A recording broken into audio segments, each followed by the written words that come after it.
have to mute this.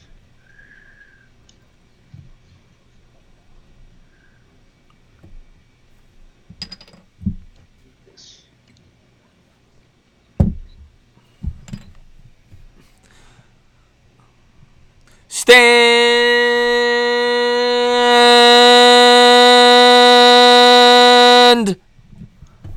up, New York Giant fans, and we are back with another rendition of Talking Giants with Mr. Baddog 7676. How you doing, my man? I am doing good. How are you? One thing I got to say real quick. I see the intro screen. You got to get my new logo up there. Oh, you got a new? Did I got the old one up there? My mistake. Oh, My that's mistake. the logo.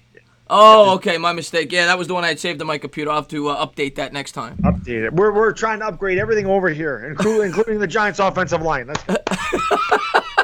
What is going on, everybody in the chat? We got Robinson in the chat, Dylan in the chat, King Trizzy, Kyle Johnson, Sarah, Dylan Renner, Alex Sports, Sarah. I said Sarah already. Scott Thomas in the house. What's going on? Thank you to everybody for being here. Chad's in the house. Sonor. Well.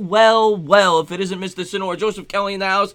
Eagles UK, Anthony Manzano, Rafael Dylan. Oh my God, we are getting flooded. Don't forget to hit that thumbs up, guys. And by the way, Mr. Bad Dog, if you have not subscribed to this beautiful man's channel, it is in the link in the description below. Go on over there and sub up Mr. Bad Dog. So, training camp is almost here. We are 3 weeks away till we put on the pads and we see what the New York Giants got. And then preseason will be right around the corner. Man, it is coming fast. Everyone's always like, I can't wait for football. I say, you know what? I can wait because I'm going to enjoy the summer, but it is 3 weeks, guys. 3 weeks we can do standing on our head. The Super Bowl was 5 months ago. The horrible Super Bowl was 5 months ago. That's what we were left with. And as Giants fans, we were left with a lot worse. Right. So trust me, I know I can speak for Chris, myself, all the Giants fans in the chat. We are ready for football. We are ready to see what we can do with this revamped offensive line, Saquon Barkley with a year under his belt, all these young guys that we drafted.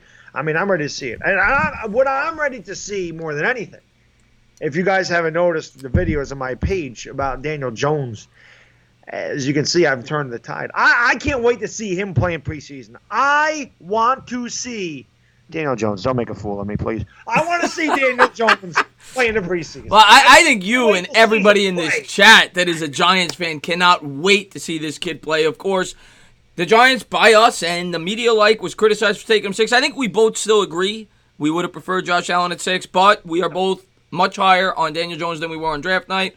Like you said in your video, we looked back, we looked at the film, we saw some pros in his game. A lot of positive comments have come out with the mandatory minicamps, the OTAs, and I want to see what the kids got. Now, I'm not going to put a lot of stock into that until we put the pads on. We see him in game situations, preseason, but you like what you've been hearing so far. I'll say that. It's been encouraging so far, so hopefully Daniel Jones works out. Of course, another thing I wanted to touch on briefly before, of course, we're going to talk more about Daniel Jones and New York Giants. Former New York Giant, the guy that used to back up Eli Manning, Jared Lorenzen, the hefty lefty, passed away about 5 hours ago. Of course, he was always a character on the sidelines. He was like 300 pounds. I don't know what he passed away from. I didn't get a chance to read it. I'm assuming it was a health issue. Yeah, I mean, I didn't get a chance to read it either, but yeah, I would imagine. I mean, he's obviously a young guy. I can't imagine he was much older than me, even if he was my age. So he's always battled weight problems, and it could have been a heart attack. I mean, who knows? I mean, completely off topic, but Tyler Skaggs, he passed through. He's 27. He had a heart attack. The Angels pitcher. So I don't really know what's going on, and it's a shame that these athletes are passing away so early. But he was a fun guy. I mean, I remember a couple of times he would come into the game, and being that he was a bigger guy and he was never going to start or anything, he always got a kick out of watching him play. I mean, he didn't play much. Right. Anytime he came in the game, you're like, ooh, yeah, he'd give him a big. Because Jared Lorenzen was like an everyman. These football guys, they're in great shape. They're physical specimens. They're not even human, some of these guys.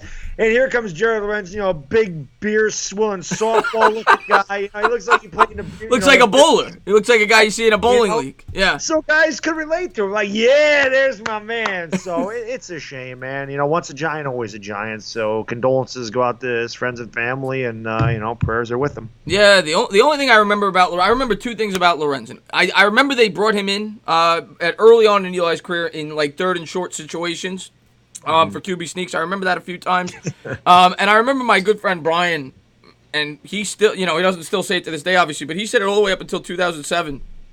He wanted Jared Lorenzen to start over Eli Manning. He was sick of Eli Manning, and I never let him live that down. But I hope his family's okay and everything else. But it had to be health. I mean, that guy was always overweight. It's sad. And that we've been hearing about that now for weeks. And there was another Giant. I forget who it was. A former Giant. I saw it in the news. Got shot. Forgot who it was though. I completely forgot. I saw that myself. Yeah.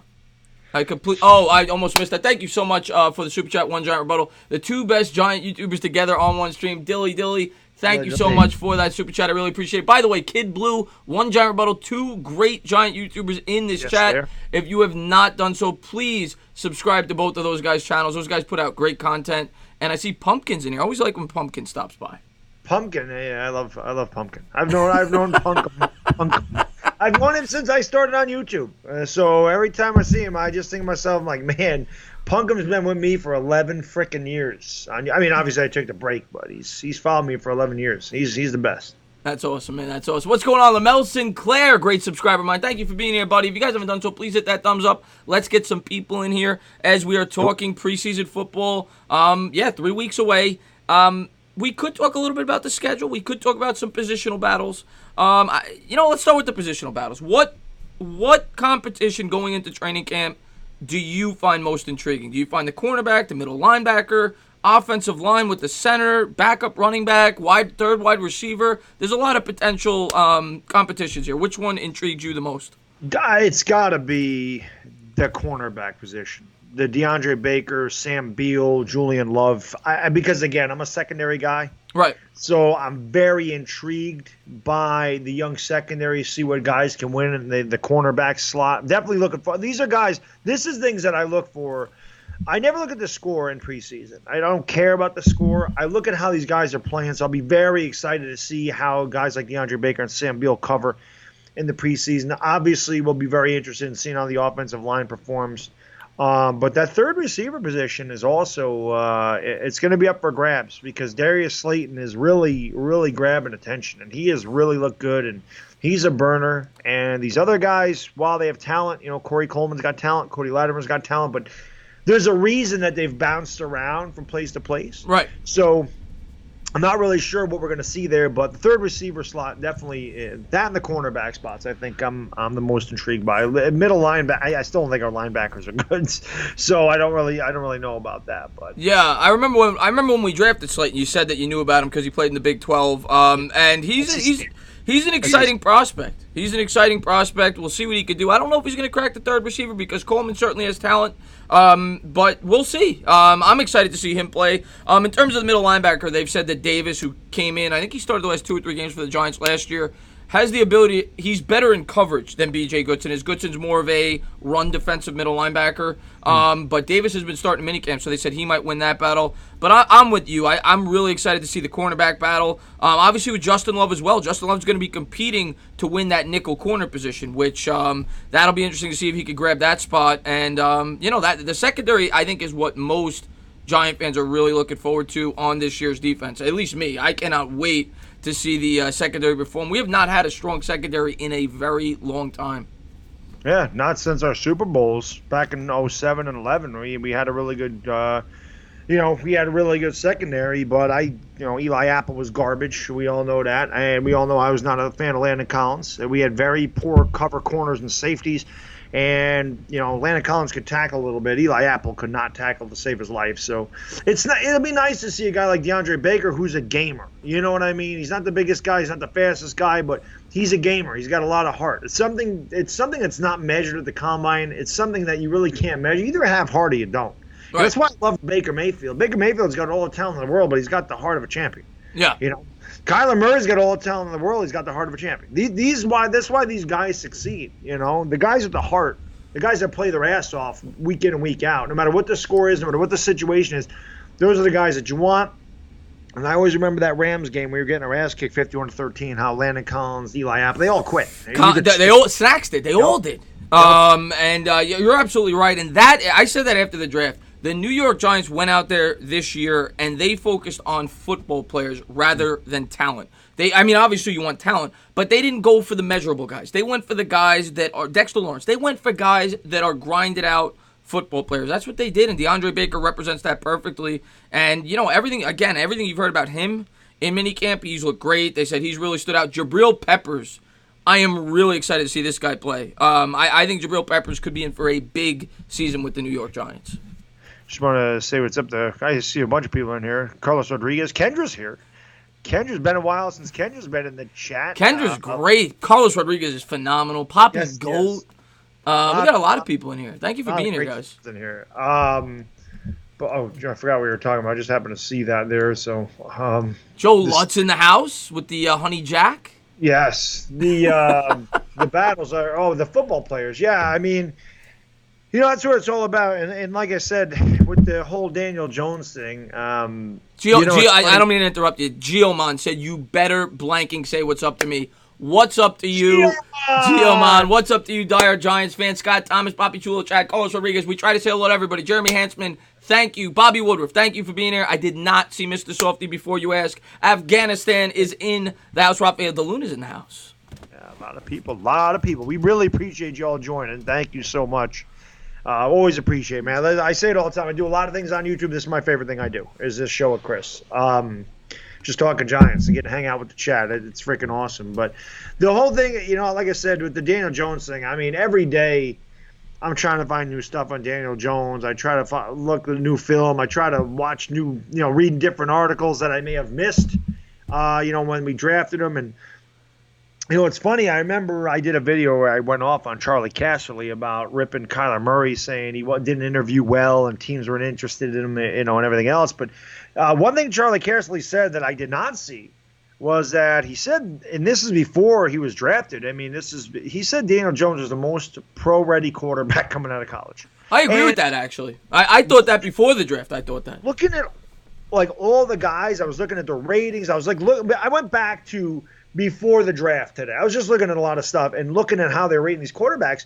And Daniel Jones is near the top of all of them. You can grab that. Yeah. Thank you so much. One giant rebuttal. Dilly to you, Mr. Baddog. And once again, OGR, please check him out. He's putting out great content. And are we covering Lord Brunson? I'm assuming that's what that means, not linebacker. Of course, you made a rebuttal video, and Baddog just made one. If you haven't done so, please check him out. My Cowboys Family Now's great YouTube channel over there. Go check them out as well. Thank you for, we'll bring that up. We'll talk about what Lord Brunson said about the Eagles running back. Christian Orr, thank you so much for this. Christian Orr, you are the freaking best. Meet the Mets. Meet the Mets. Thank you so much, Meet the Mets. Dilly to you, my man. Cheers, my brothers. Let's go, Big Blue. Meet the Mets. Yeah, you and me are huge Mets fans. And that's about all we got to look forward to right now is the New York Giants right now as Mets fans. At least you got the Yankees, man. Yeah, we split again today. The Yankees won today, so Mets and Yankees split 2-2 this year. So as I was saying with Daniel Jones, he was at the top. I mean, they pretty much rated him after Murray and Haskins was the ratings. One thing I looked at Daniel Jones, he was fifth best against the blitz. Dwayne Haskins not close. Dwayne Haskins very, very, very poor under pressure. It's just there's a lot of things, which is why I made the video I did. And I knew I was going to take heat for that. I knew it because there's just some guys that just, no matter what, they're going to love Dwayne Haskins. They're not going to give Daniel Jones any credit. I thought about doing it. I probably will do a video about the Madden rating, which is pathetic that Tyree Jackson has a higher rating than Daniel Jones. I mean, are you kidding me? I didn't know that. Yeah, he has a 64. Daniel Jones is a 63. Oh, they are piling it on here, Baddog. It's. I hope Daniel Jones sticks it up all their asses. I mean, it's one thing on draft night when I say before. You got the emotions, you're anxious, yeah. You're expecting Josh Allen. Right. I was expecting Josh Allen at that point. We were so excited. Right. We were going to get Josh Allen. He fell when they took Glenn Farrell, I felt like a kid in a candy store. I'm like, there's no way. We just got the guy that we've been wanting for months, and that's why it was. I reiterate this all the time for both of us. Obviously, neither one of us wanted Daniel Jones at 6. If we're being completely honest, we preferred him at 17 if we were going to take him. But the reason we exploded as much as we did was less to do with the selection of Daniel Jones and more to do with the fact that we passed up on Josh Allen. Yeah, that's exactly what it was. But like I said, after that, I took a couple days and I said, all right, let me see exactly what Daniel Jones can do. And then I started looking at the film and I'm like, well, shit. I mean, this guy dropped that pass. I mean, that's a dime. Guy dropped it in the end zone. I threw a great pass right there. Well, Jesus, he's got no time here. Oh, my God. What the hell is that guy doing right there? His running back getting swallowed up. They got no offensive line. And I'm like, well, shit. I mean, he's not that bad. And then you look at Dwayne Haskins' highlights, and it's a 4-yard pass to Paris Campbell, not Paris Hilton, as I said in that video. It's a 4-yard pass to Paris Campbell. He takes it 75 yards for touchdown. I think they said Dwayne Haskins only threw 41% of his passes, and maybe I misread this, but he threw like 49% of his passes past the sticks, or 41% of his passes past the sticks, and the rest of it was underneath. As opposed to a guy like Kyler Murray, who threw 59% of his passes past the sticks. Yeah, he's a very short, very short passing game, and then everyone's like, "Well, look at the competition. Duke plays nobody, and Ohio State." I said, "Listen, Ohio State played Indiana, they played Tulane, they played Rutgers. They played garbage. Yeah, they played Michigan. Okay, he did good against Michigan. They played Northwestern. Duke beat Northwestern." Yeah. Okay. Duke beat Northwestern. They did not play great teams. They played Penn State. They beat them by 1. They shouldn't have either. Yeah. Okay. They beat Michigan pretty handily, and then they beat Washington. That was Haskins' signature game. That's when he drew. That's when he flew up the charts, because I think going into that game, and it was late in the season, I think Michigan had only surrendered 5 or 6 touchdown passes all year, and he threw 5 or 6 against them. So that was the game where his draft stock really skyrocketed. But I completely agree with what you're saying about Haskins. If you look at the numbers, he was not great under pressure. That was one of the biggest knocks on him. He also had arguably the best offensive line in the country, or one of, and that helped him as well. Now, you're completely right about in terms of his frequency in throwing deep. Most of his passes were underneath, a lot of screen passes, a lot of quick slants. But I will say this about him. When he did decide to throw deep, he was incredibly accurate. Now, a lot of people argued that some of that had to do with his very talented receivers. He had two really good wide receivers on that team, Paris Campbell being one of them. But Daniel Jones, man, when you look at the film, he has most of the tools that you're looking for in a quarterback. If the Giants build the proper foundation around him, there is no reason why this guy can't succeed. I honestly believe that. With Barkley around him, an improved offensive line, the receivers aren't, I read an article, I think it was a month ago. The Giants ranked the 26th best wide receiving core, including the tight end, in the league. I think that's completely false. And again, I didn't look at every team, but they have some pretty good wide receivers here, and Evan Ingram's talented at the tight end spot. I mean, I'm not saying they're what they were with Beckham gone, but I don't think they're near the bottom 5-6 teams in the league in terms of talent at that position. Hell no. I mean, I'd put him mid-pack. Yeah. I'd put him between 15th and 20th. I wouldn't say what'd you say we were, 26th? That's ridiculous. That's absolutely ridiculous. But someone just said in the chat, I didn't see who it was, said, interesting fact, 16 Haskins' 21 completions against Michigan were checkdowns. If you look at the touchdown drive against Penn State that went 96 yards on 3 passes, they were all checkdowns. They were all screens. There's 3 screens that were 96 yards. I mean, I'm not saying Dwayne Haskins doesn't have a big arm, but I'm telling you right now, looking at there's a reason the Giants passed on Dwayne Haskins. There's a reason Denver passed on Dwayne Haskins. And like I said in that video, when they first saw, you can get that. OGR, man. By the way, guys, anybody that is new to this format, that is new to this show, we answer questions the last half hour or so. We get involved with the chat, but we like to talk Giants for the first half of the show. But OGR says, thank you for the super chat. He says, with both your green screens, I just have Irish Spring soap on my mind. And in the super chat's green. Yes. By the way, I noticed that I'm lagging a little bit. I'm going to switch to the ugly camera, as I like to say. Hold on one second. And don't like to lag for the audience. Let's switch to that camera. This camera always seems to be better. I don't look as beautiful, but we're good to go. You could never not look beautiful. So back to Giants football. Sorry to interrupt. Yeah, I mean the like I said, when I talk about that video, I thought about it afterwards because Denver needed a quarterback. And Daniel Jones, Jones and Murray were the only ones off the board. If Haskins was that good, why would Denver sit there and trade down. It made no sense. So I started saying to myself, maybe Denver really was interested. And there was also a lot of talk that Washington was interested in Daniel Jones. There was definitely that talk that they were interested in Daniel Jones. So then somebody said in the video, they're like, oh, that's not true. Denver never won a quarter. They wanted Drew Lock, blah, blah, blah. I said no, because if they wanted Drew Lock, they would have never let him go past 20. There's no way. Right. There's no way they let him go past 20. There's no way they would have known. That was one of the biggest shockers of draft night. Drew Lock going to the mid-second round? Yeah. That I didn't see coming. Yeah. But that's what I'm saying. So there's no way Denver's like, we're going to trade all the way back. We'll wait to 53 to get Drew Lock. So whoever told me that, I'm like, no, I'm not buying that. I really do believe. Oh, my God. Thank you so much, Philly Jason says, stand up, entertainer Stella Baddog. Love y'all. Video featuring Lloyd Brunson, Arn Barkley is back. I miss you, home Giants thing. John, thank you so much for the super chat, and I cannot wait to watch that Lloyd Brunson video. Bye, Baddog. Chris, you still look like a snack, Kid Blue says. Thank you so much for all the love, guys. Thank you to everybody for being here. And, John, thank you so much for the incredible donation. And please go over there and sub up Kid Blue. He does great content over there. Thank you guys very much. Love you, buddy. Even though we both hate your Eagles, but you're a great subscriber of both of ours, so we both love you. If I may, even though that's not my super chat, if I may, for my man, the Phillies ace. Just hit Chris with a $20 Stella! Love you, buddy.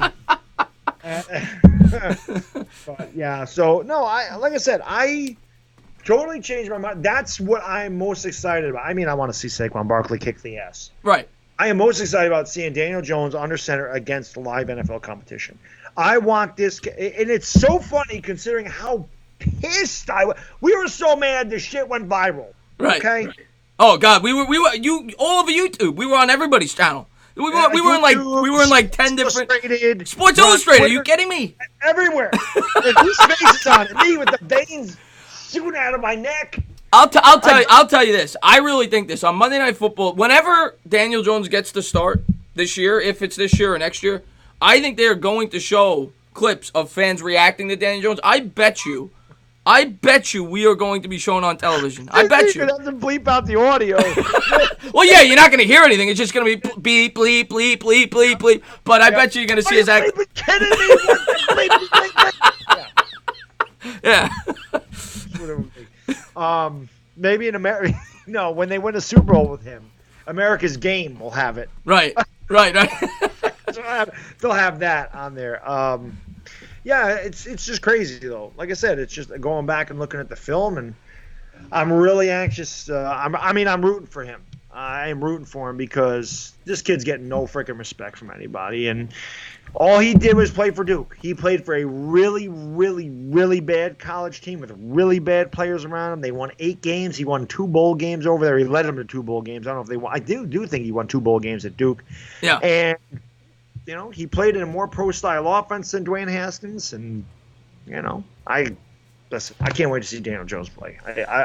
Somebody told me, it might have been Q-Dog, I don't remember. He said you're gonna have a Daniel Jones jersey. I'm considering buying one. I'm very. Obviously, I bought a Barkley jersey last year before he even played, but I'm very tough with who I buy jersey on. So I'm gonna wait on Daniel Jones because gotta see him play a little bit first. But I am somewhat confident that I think he's going to play well this year. And of course, I mean that's going to be the biggest headline I think going into preseason football. We're going to get to see a lot of this guy, and that's who I'm looking forward to most. Obviously, I'm looking forward to that secondary though. The secondary and the offensive line, I think, is being overlooked by a lot of people. How improved I expect this offensive line to be this year, and I think they're going to feed Barkley a ton this year, so I hope he's ready. And it's funny, everybody says that Barkley was overworked last year, and I'll say this. He did get a lot of touches, especially in the second half, but when you look, they ran the 29th most times in football last year. Now he had 91 receptions, but I think they didn't use the backup running backs enough last year in terms of running the football. I think they need to utilize Gallman more this year to spell Barkley a little bit, and I think sometimes less touches for a running back could prove to be more effective. So I think they need to utilize Gallman a little bit more this year with running the football. Yeah, they ran him more in the second half of the season, but still, he only had 4 games where he carried the ball 20 or more times. Yeah. That was it. Now against Washington, he may have, but he had like 13 carries for 190 yards. And they said, okay, you're embarrassing him enough. We're going to get you out of the game. Yeah. And we're at 40 to freaking 9. We're going to get you out of the game, Saquon. No more embarrassing. And then maybe that's Pat Shermer did with the Eagles. He's like, you know what? You're really embarrassing them. Why don't we just give you the ball 4 times in the second half? God Almighty! I that again, Mr. Shermer. I was so pissed off that day because it was so. The first 6 quarters against the Eagles last year, he was tearing them up like Swiss cheese, and then he stops giving them the ball. What the hell are you doing? He freaking destroyed the Eagles. Yeah, he destroyed. I think he beat the Eagles up more than any other team. Yeah, the impressive game to me, it's funny because talking about beating the Bears. And there's guys that are down on the Giants. We're talking about how they played so much better in the second half. Like, oh, they didn't play. Look at the quarterbacks they play. Saquon Barkley don't run against the opposing quarterback. I don't give a damn that Mitchell Trubisky didn't start for the Bears. What the hell does that have to do with Saquon going off for 151 yards against that defense? Yeah, it was ridiculous. Nothing to do. Who the hell was their starter? I don't even remember. It doesn't matter. Like you said, he wasn't playing linebacker for the Bears. Right. At the end of the day, Barkley won us that game, and Beckham almost lost it for us. Remember when he got the alligator arms on the onside kick? Oh, my God. Yeah, of course. And then the Bears went right down and scored against our lousy-ass defense. Yeah. Right down and scored like it was nothing. Yeah, you could have been quarterback. They would have scored. I mean, the Giants' defense was awful there. I'll tell you who else had a hell of a game. Was Alec Ogletree.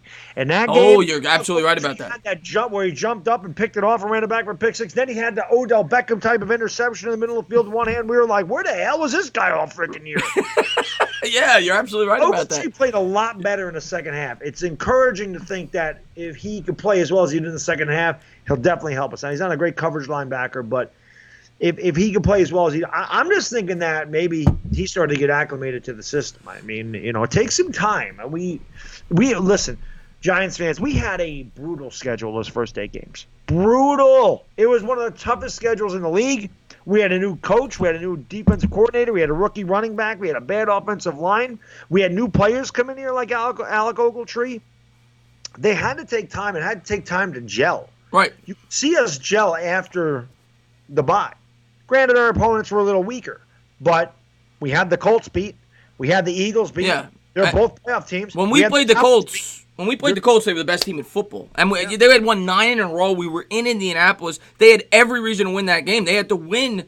They still had to win, I think, the last week of the season to win the division. So, the Colts were as hot as anybody. The Giants outplayed them. They should have won that game.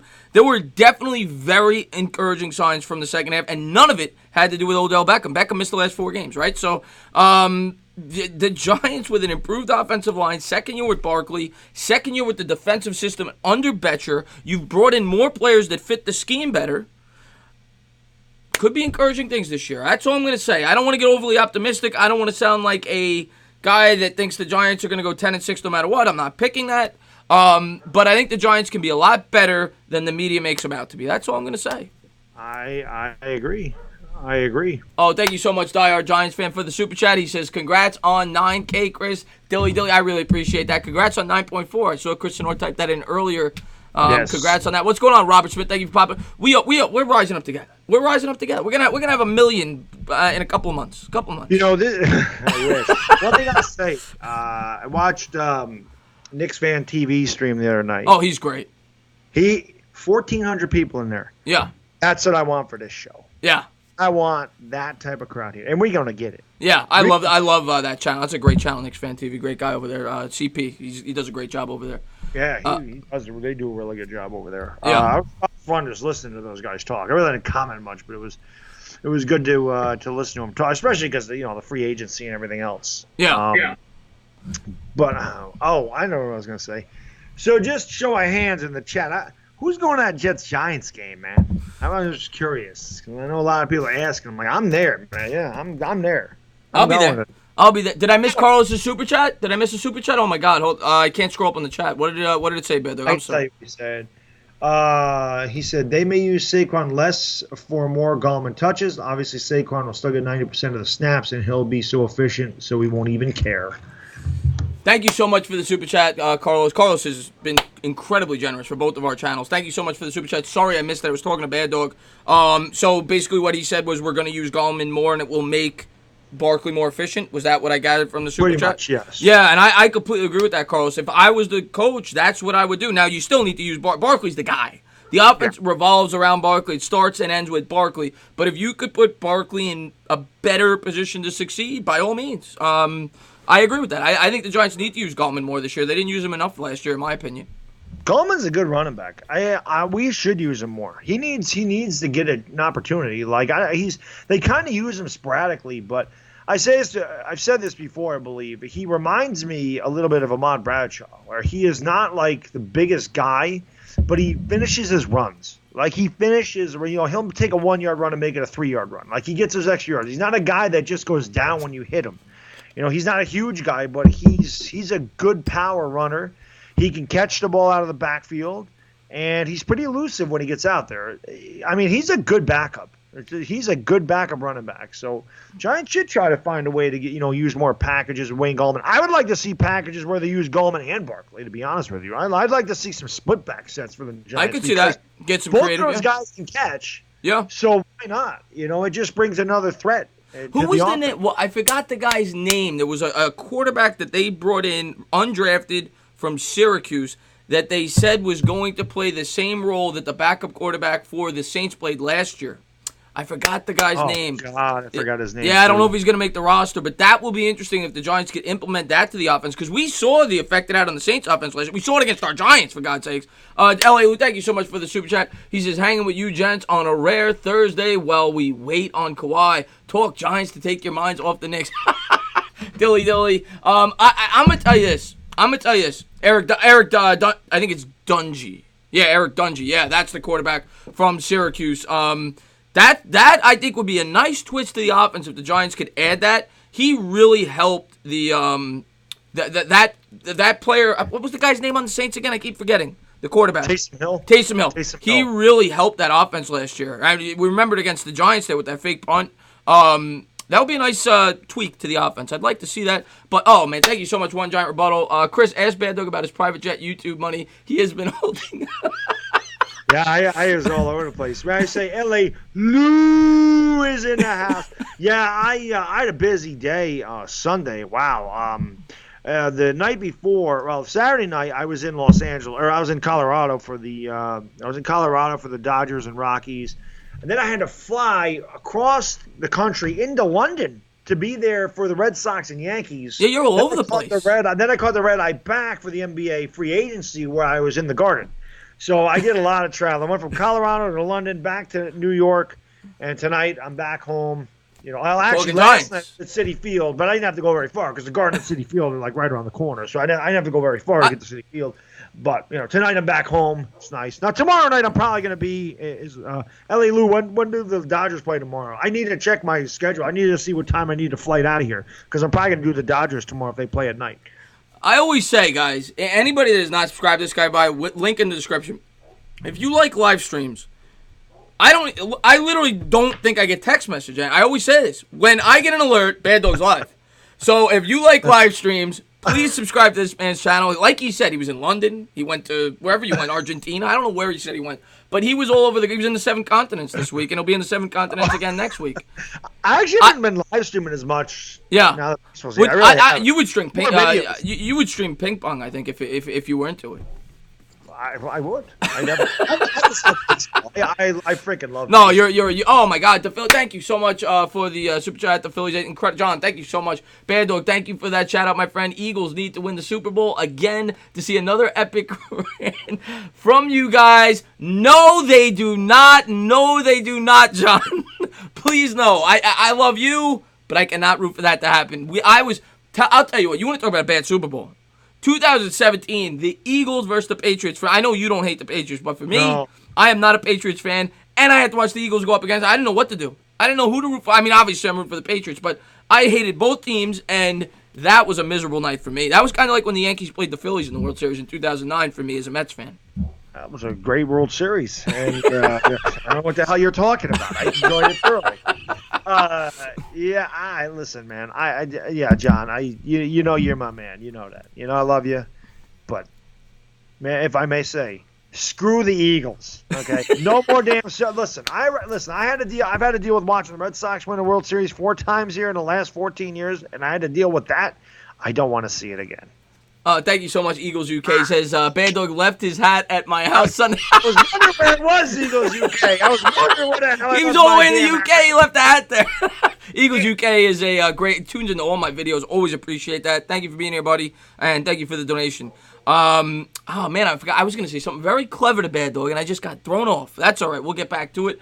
It is 11:06, and we got a full house tonight. We want to say thank you to everybody that has popped in. If you haven't done so, please hit that thumbs up. Go into the description. Actually, I forgot to mention my Instagram and Twitters is in there as well. You can also follow Bad Dog on the Twitters. I forgot to put that in there, but if somebody wants to put his Twitters in there in the chat, by all means, and his link is in the description to go sub him up. Josh Lattori's in the house, another great Giants fan in the house. What's going on, my man? Thank you guys for being here. Appreciate everybody for being here. And we will take some questions. We'll take some questions now. It's 11:06. We talked for a while with nothing much to talk about. We got training camp in about 3 weeks, and that is when we're really going to turn up the Giants content. Right around my birthday. They're going to start right When's your birthday again? 43. Holy Jesus. No. The day. With the day. The day? Yeah, August the what? Day what? July what? My birthday is in July. July what? 24th. July 24th. All right, July 24th. We're almost there. 3 weeks. Or 2 weeks. 3 weeks. 3 weeks. Ooh. 43. He doesn't look a day over 10. He doesn't look a day over 10. I got underwear older than that, Chris. Oh, man. Thank you guys to everybody for being here. Do appreciate everybody for being here. And go ahead. Ask your questions, guys. Thanks for repping the best franchise in the world. No, thank you for being great subscribers, guys. The Entertainer, when can we join your channel? You can join my channel right now. What are you talking about? No, he's talking about the join button. Oh, I don't know. Yeah, I don't know that. Whenever it's available, I'll do it. I don't know how that works. I don't have eligibility for it right now. I don't know how it works either. Yeah. What's y'all week 1 predictions versus the Cowboys? I'll say 30-28 Giants. I'll say an upset. Carlos Rodriguez says, ooh. I got the upset too. I just don't think we're scoring 30. 27-24 Giants. I tried to let Sean know that, but he don't want to hear it. I like that. I like the optimism. I'm gonna wait. I'm gonna wait till after training camp. I got to see how they play. I got to see if there's injuries on either side. Zeke didn't get suspended. We forgot to talk about that. That kind of sucks. Yeah, well, I mean, he will eventually for someone else. Yeah, it's inevitable. Damn moron. It's inevitable. He's an idiot. The Cowboys aren't going to sign that guy. Yeah. I have a feeling Dak is getting that money, and then they're going to say, "The hell with you." See it, man. Yeah, we'll see. Yeah, he's going to get $33 million. Who would have thought that? A lot of July birthdays in here. Lou says, my fellow Cancer, my B-Day is the 11th. Yeah, be 57. There you go. What's going on, Darnell? Darnell's a great subscriber of mine. He says, you think we can make the playoffs if we win 6 games straight? Are you talking about the Mets? I don't know if you're talking about the Mets, because I know you're a big Mets fan. As far as the Giants go, yeah. I mean, if we win 6 games straight, yeah, I would say we could probably make the playoffs. In terms of the Mets, no, I think the Mets are done. Yeah, I think the Mets are done. Mets will be sellers at the deadline. Yeah, so send Zach Wheeler over here. We'll take Zach Wheeler. Yeah, Lamel Sinclair asked a good question there. And go ahead if you want to talk about Zach Wheeler for a second. No, I was just going to say we'll give you Clint Frazier. Okay. Lamel Sinclair asked, what would you do if Daniel Jones was named the Week 1 starter? And I'll start.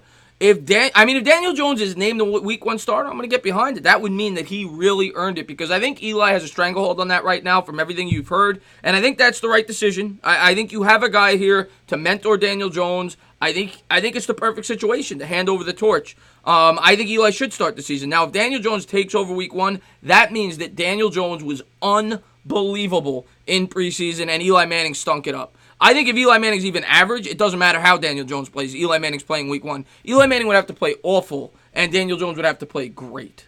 Go ahead. Well, I was just going to say, I don't think unless Eli can't physically play Week 1, Daniel Jones. I don't care how bad Eli looks. Yeah. I don't see it happening. I would love it if Eli. I think I brought this up weeks ago. If Eli Manning throws 50% in the preseason, no touchdowns, 2 or 3 interceptions, and Daniel Jones, completing the 75% clip, and he throws 8 touchdowns in 3 games, I don't know how you'd sit there and go, Eli gives the best chance to win. Yeah. But at the same time, they're paying Eli $23 million. He's their boy. Yeah.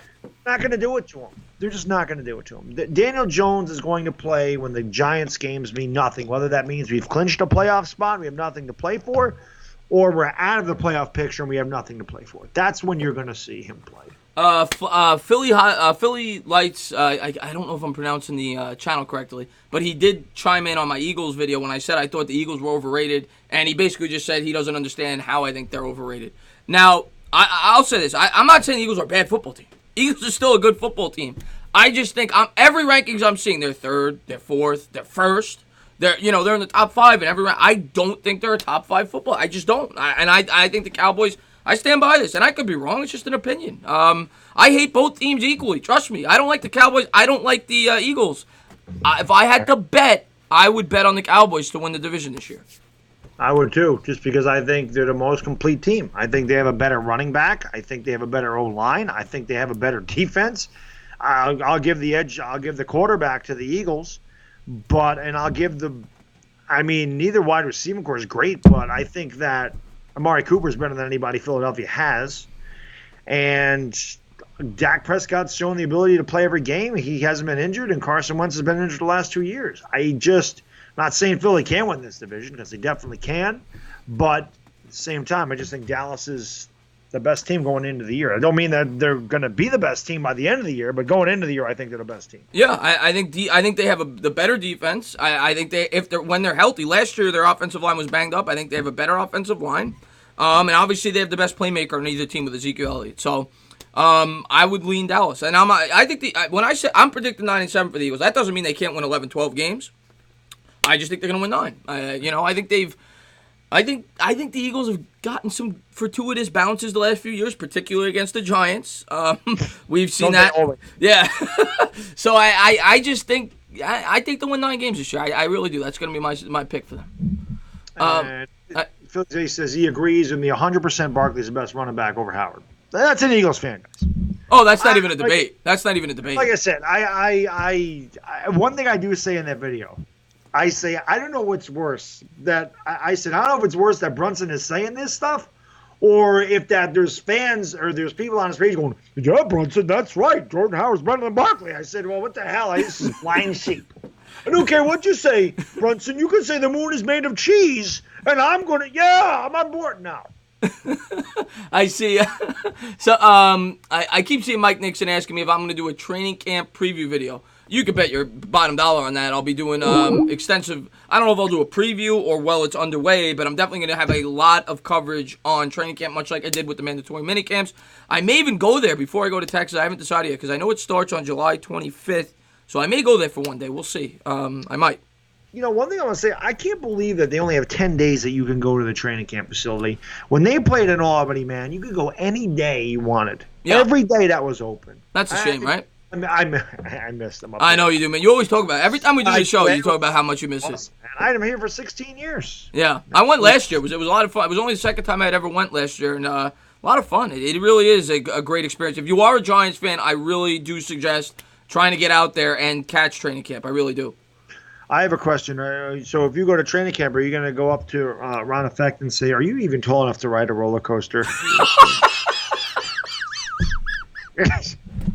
Chris said he's like 4'2". No, you're not 4'2". That's a little crazy. What's going on, Steven Pazanza? Thank you for tuning into the stream. Listening while driving the Stallions on Reporting Sports. I did see Ron Effect last year before I was, established on YouTube, and I thought about saying hello to him, but I didn't. But yeah, he's short. He's short. He's not. He's probably 5'4", or 5'5".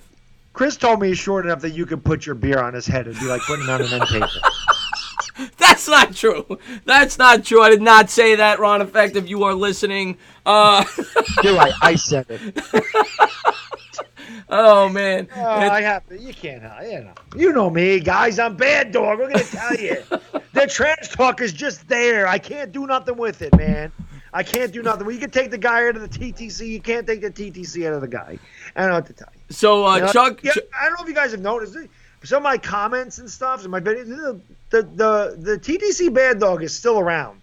If you saw the Eli Manning video, I was pissed, straight pissed in that video. I was mad. Some guy told me I needed to calm down. I go ask around. That was calm for me. Somebody is Chuck Sharks, who I love, asked, who is the surprise team in the AFC this year? Great question. Okay, I look down right now, I think the teams that most people are saying are the upper teams. Patriots, Chargers, Chiefs, Browns seem to be very popular. Texans, probably. A lot of people like the Texans. I would say if you take away those teams, the teams that most people think are going to the playoffs, I'm going to go the Bills. I'm going to go the Steelers. Those are the two teams. I think the Steelers are being overlooked. I think people are jumping on that Browns bandwagon, giving them the AFC North crown before they deserve it. I think the Steelers can definitely contend for that division. And I think the Bills are going to be much improved. Last year, the Bills had a great defense. They improved that offensive line a lot in free agency. So I like the Bills, especially second year with the quarterback. I think he takes a step forward in Josh Allen. So I'll go Bills, and I'll go Steelers. I like the Raiders. That's a team nobody talks about. That's a team that was completely beat up last year. Again, Gruden's there for his second year. They added Antonio Brown. Now, it's not going to be without drama. They're on Hard Knocks and all that stuff, but they added Antonio Brown, and they got, in my opinion, the best running back in the draft in Josh Jacobs. Derek Carr should be healthy this year. Their offensive line's a lot better. They had a lot of draft picks this year, and I think the Raiders could that's a tough division, don't get me wrong. But I'm not saying the Raiders are going to make the playoffs, but a lot of people, probably leave the Raiders for dead. And I think the Raiders could win 9 games this year. If they stay healthy, I definitely think they do. What? And then Jacksonville's the other one. I think Jacksonville. Oh, good call on Jacksonville. I think Jacksonville is, they had a Josh Allen doing already stout defense, and they had a Nick Foles. And if Leonard Fournette stays healthy, Jacksonville's definitely going to compete in that division. That's a good division. That AFC Central, or is it South? It's the South, right? The AFC South is stacked. And the Colts. Obviously, we didn't list the Colts as a surprise team, Carlos. I forgot to mention them, but they're most people's favorite. Go to the AFC Championship game. They could go to Super Bowl. A lot of people pick them to go to Super Bowl. They can't because the Patriots are in the AFC. But thank you so much. You said Colts. Yeah, the Colts are great. I don't think most people view them as a surprise team, but 435 people in the chat. I do not believe that, MH. But I'll say this, MH, in the middle of football season, there will be. I like the confidence. And I tend to agree with Bad Dog on that one. So this show is growing, and I'm trying to rhyme with growing and showing, dribbling and bibbling. What's going on, guys? Thank you. Still my favorite. I had to say, did you really just say bibbling? Bibbling. What's going on, QC? Love QC. QC's great guy of the YouTube community right here. Hit that like button. I appreciate that, Kid Blue. Thank you for the love, man. Chargers are going to make or break the Pats. The Chargers, a lot of people are picking to go to the Super Bowl as well, especially Christian Orr. I will say they probably have the most well-rounded roster in football. Either the Rams are up there, the Chargers, but they still got Phillip Rivers. And Rivers does not. They can't beat the Patriots. They just can't beat the Patriots. Tom Brady owns Phillip. I don't think Phillip Rivers has ever beat Tom Brady. I think he's 0-8 or 0-9. He's never beaten him. That's his kryptonite. Never beaten him. Yeah. If you guys would have not traded Eli, you probably have 4 Super Bowls because Eli beats the shit out of Tom Brady. We know that. We see it all the time. John asked a good question here. He says, since you guys don't consider the Giants a playoff team this year, wouldn't it make sense for Daniel Jones to start? I completely get that logic.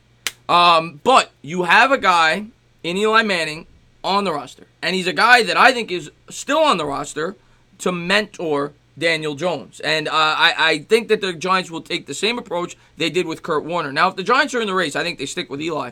But if they drop out mid-season, I think that's when you'll see Daniel Jones. But I think it will serve Jones well to sit under Eli for at least 5 or 6 games. I'm going to answer Anthony Manzano's because I've seen him ask this a few times. He said, Bad Dog and Chris, from a Giants perspective, do you think that my Dolphins will give up on Josh Rosen after 2 seasons and then draft Trevor Lawrence from Clemson in 2021? If Josh Rosen stinks there and you're bad enough to have the first overall pick in 2021, yes, I could definitely see you letting him go. Because that'll be what? That'll be his 4th year. His rookie contract will be up? Absolutely. If you guys are bad this year and really bad in 2020, definitely. I can definitely see it taking Trevor Lawrence. And Carlos Rodriguez, thank you so much for the super chat. He says that he loves the secondary this year and get hype. Carlos Rodriguez, thank you so much again for the donation. And yeah, I mean, NYPD, everybody is pumped up for that secondary. Like I said, it's been a long time since we've had a really talented secondary, and hopefully that improved secondary, if it is improved, we don't want to count our chickens before they've hatched, but if it is improved, hopefully it helps that pass rush, which we didn't really delve into too much tonight. The newly acquired X-Man, Marcus Golden, Lorenzo Carter, those guys could play a vital part this year. Lorenzo Carter could take a big step up this year. He's a guy you really want to keep an eye on. They said Lorenzo Carter is going to take Olivier Vernon's workload. So he's going to be playing a lot this year, which he should be. Because I don't understand. Every time he was on the field, he seemed like he made something happen. So I don't know why he didn't get more of a workload last year. Hopefully he stays healthy, and it's one of the three guys I think could really take a big step up. That video I said Shepard, Ingram, and Lorenzo Carter. I think those are the three guys that take massive steps forward this year. Sterling Shepard, like I said, I think maybe I put him in there because it's more of I know what that kid's capable of, and I want him to be really good. I want Sterling Shepard to be really good. I'd be surprised this year if I missed who it was, but somebody asked me about the Broncos this year. I'm not keen on the Broncos this year. That division's way too hard. I think they won six or seven games. But as far as Sterling Shepard, I'd be surprised this year if he doesn't crack 1,000 yards. I think he has to. He's going to get more targets. I think he's going to be productive this year. I really do. Pedro, are you excited? I heard LT is coming back. He said he's sick of the. Yeah, I wish. I freaking wish. One thing I always question. So I get a lot of Jets fans that talk crap to me, and I don't really understand. I not even Jets fans. It's not just Jets fans, and other people saying, "Oh, the Jets own New York, and the Jets. It's all about the Jets." The Jets won less games than the Giants did last year, guys, with Sam Darnold. Okay, they won 4 games. They drafted 3rd overall. Okay. I don't understand how Jets fans can say anything. You were 4-12. Yeah. We were 5-11. We're the same. We've been the same for the last 2 years. We've been bad. But we're gonna beat the Jets this year, and Chris and I will be there live to see it. Oh, we're gonna win by double digits. But the Philly Lights. I don't know if I'm pronouncing it right, but I call them Philly Lights. Fly Lights. Yeah. He asked who will have the better career, Dak or Wentz, and which team will be better longer, the current Eagles team or the current Cowboys team. I'll let you start with that. Whoa, that's a tough one. If Wentz stays healthy, he has a better career. He's a better quarterback. However, to answer your second question, I don't think the Eagles' window is closing. They have a bunch of backload. Howie Roseman did all this moving to make room in the cap, but he backloaded the hell out of everybody's contract. So you're going to have no money soon. There's all kinds of these cap penalties and everything else near the end of these guys' contracts. You guys are going to have a hard time, especially with the money you just gave Carson Wentz. So I don't really know. Your offensive line is shaky. It's got to get better. I mean, you did draft Dillard this year, so that's definitely an improvement. But the Cowboys just seem like they're set up. They got a ton of cap space next year. They got a really good offensive line. They got all those guys locked up. They have to pay Amari Cooper. They're going to have to pay Dak Prescott. Yeah, which I was about to say. They're not going to have a ton of cap space because they're going to have to pay those guys. I honestly, I'm going to say this about both those teams. I don't think either team has a bright future within 2 years. I think they both have about a 2-year window. I think in 2 years, the Giants and Redskins are going to be in a prime position to take over this division. That's right. The Giants will be there in 2020. That's right. We get all the cap space, build the line. I don't even know if Q-Dog is in here. Or somebody. He was in here earlier. I know he was. I don't know who says it. I think it was Q-Dog. Could be someone else. Daniel Dot-Throwing Jones. Could be in there. Firing rifles. Robert Smith. I don't mean to interrupt you. I'm just trying to get these questions. Robert Smith, we've been asked this question a lot. This exact question. He says, what do you two think would have happened if Eli for Rivers trade never happened? I'm going to be honest, and Bad Dog and me both agree on this, I think. Rivers in New York would not have worked. It would not have worked. His attitude in the New York media would have been a complete disaster, and the arm strength that he does not possess in the windy stadium of the Meadowlands would not have worked. Eli Manning statistically would have been a better quarterback had he gone to San Diego. Would he have won Super Bowls? Who knows? They probably would have because we saw how he plays against Brady, and they had a more talented team than the Giants ever had for that 3 or 4 year stretch in San Diego. So I think Eli still would have been great. I don't know if Rivers would have been great with the New York Giants. Giants wouldn't have won a Super Bowl with Phillip Rivers. Phillip Rivers never been a clutch guy. Phillip Rivers always seems to let down on a big spot, and yeah, Chris and I have discussed that a lot with Rivers, that his attitude towards the media, his attitude in general, he's a punk. You can't get away with that in New York. Media will eat you alive. The fans will eat you alive. Then if he gets booed, then you have a problem with the fans, and you start going after the fans in New York. That's a losing battle. You can't fight the fans. But he had that type of attitude. I don't know if he has it anymore. He's grown up now, but I think Eli Manning. I honestly think Eli Manning would have killed it in San Diego. I think Eli would have had a better career in San Diego than he had with the Giants, because they had, like Chris said, they had a much more talent. Can you imagine Eli Manning having LaDainian Tomlinson his whole career? Oh, Antonio Gates. Brandon Jacobs was nice running back. Ahmad Bradshaw was a nice running back. They were not LaDainian Tomlinson. Yeah. They were not LaDainian Tomlinson. Antonio Gates too. Let's not forget about him. Right, Antonio Gates. They had a great defense. Sean Merriman. Yeah. Right. They wouldn't have had Merriman because. Yeah, good point. But still, I mean, they had such a much more talented offense than we ever had. And I think and the weather is so much more perfect. I mean, Eli Manning wouldn't have had to throw into a 25-mile-an-hour headwind in the Meadowlands. Right. So the fact that Eli Manning doesn't throw a tightest spiral wouldn't have affected him in San Diego. He would have had a better career in San Diego. I honestly think that. MH is hilarious. Gangrene David, what's going on? He says, stand up. Going over to Gangrene David and check his channel out. My dogs are barking, by the way. They hear the fireworks going off.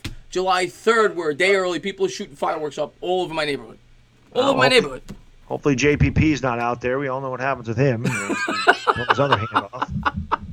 But MH said, do you think that the Giants should sell entertainers broken draft day headphones on eBay? Well, they might. I mean, maybe Entertainer could give those away as a prize or something. You know what I could do? I could take Rover's headphones that he never used, right out of the box.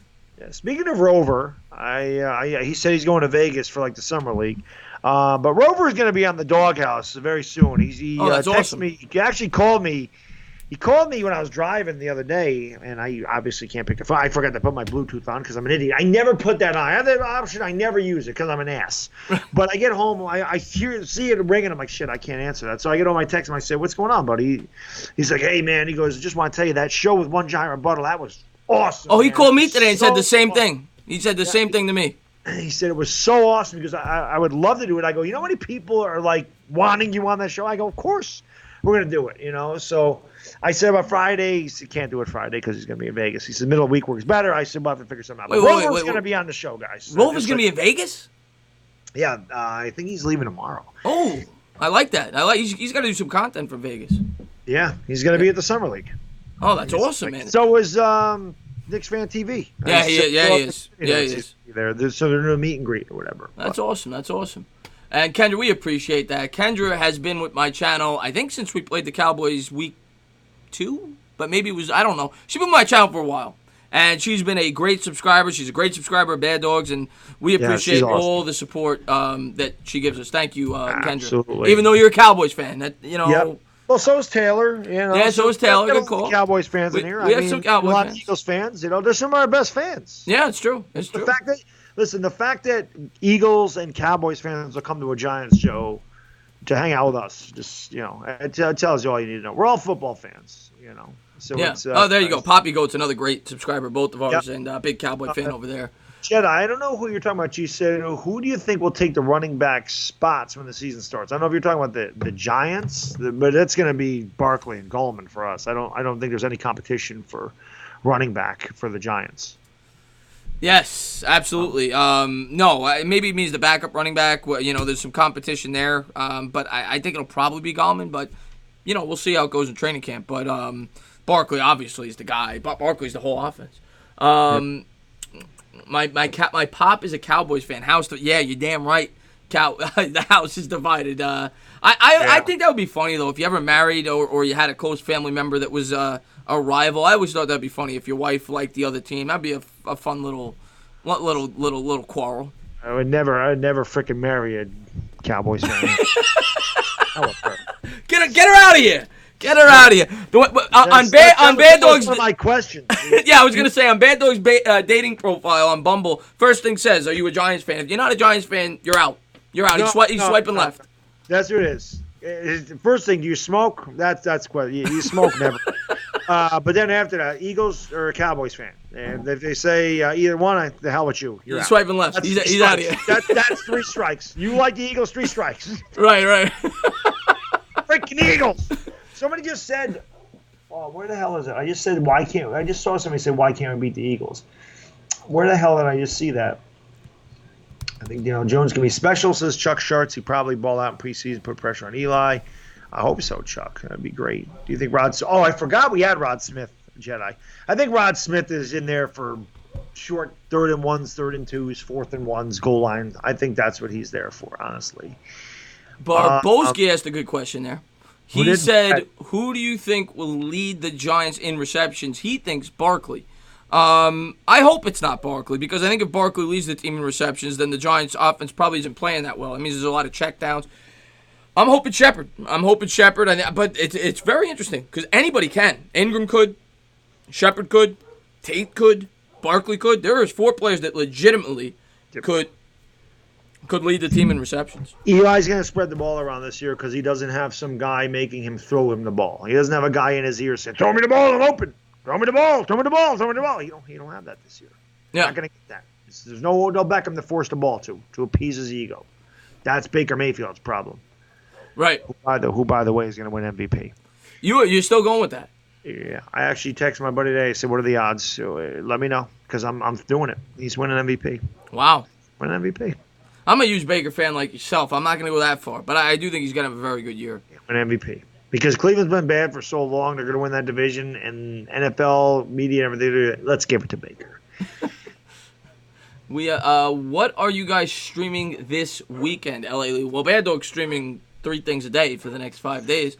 I really haven't streamed that much. No, I'm just messing with you. I did this weekend. I was busy. Yeah, I put a lot of work in this weekend, but I had to. I mean, the Yankees are playing the Red Sox. I always try to do Dodgers games for LA Lou, Cool Drummer, Bada Boom. I have a lot of Los Angeles guys, so I try to do. And I like calling the Dodgers. I want the Yankees and Dodgers in the World Series. I want that. That'd be a hell of a World Series, wouldn't it? LA Lou, when do the Dodgers play tomorrow? Because if they play late, I'll probably stream the Dodgers tomorrow. What's going on, DJB? Thank you for popping into the stream, my man. Thank you for being OBJ. As far as me, I want to stream that Summer League game on Friday. I'm going to see if I can. Won't be able to do the whole game. Maybe the second half of RJ Barrett's debut against Zion Williamson. Want to try to do at least some of that. And I'm definitely going to do a call-in show. Haven't decided yet. Sunday or Monday. And tomorrow, I may be on the Sports Fears channel, actually. So you guys could check that out. We may be doing another one of those mock fantasy drafts. It might be just me and Josh for about 2 hours. So that's my live schedule this week. Nothing's definitive, but that's my live schedule this week. Yeah, who the hell knows what I'm doing? I know is, like I said, I don't know when the Dodgers play tomorrow. If they play late, I'll do it. But I don't know who they play either. But that's neither here nor there. But yeah. Do you think with Olivier Vernon, Nathan Pullen, what's going on, my man? Thank you for popping in. I think you're relatively new. You don't comment a lot. He says, do you think with Olivier Vernon gone, Lorenzo Carter will step it up? He better. He's going to get the opportunity. We talked about that earlier. He better. I think Lorenzo Carter's got to have at least 8 sacks this year. He needs to. He needs to take a huge step up because I think he's going to get a lot of reps, and that's his primary role in a football team. He's going to take Olivier Vernon's workload. I was reading an article about that. LA Lou, is that 6 p.m. Pacific? It's got to be Pacific. They wouldn't start at East, or it might be 3. I don't know if that's your time or my time. 6 p.m. Pacific, I can do the Dodgers. 6 p.m. Eastern, probably going to be difficult. MH wants to know if Carson Wentz. Let's talk about that real quick. He asked the question of, do you think Carson Wentz can make Jordan Howard a better cannoli wide receiver?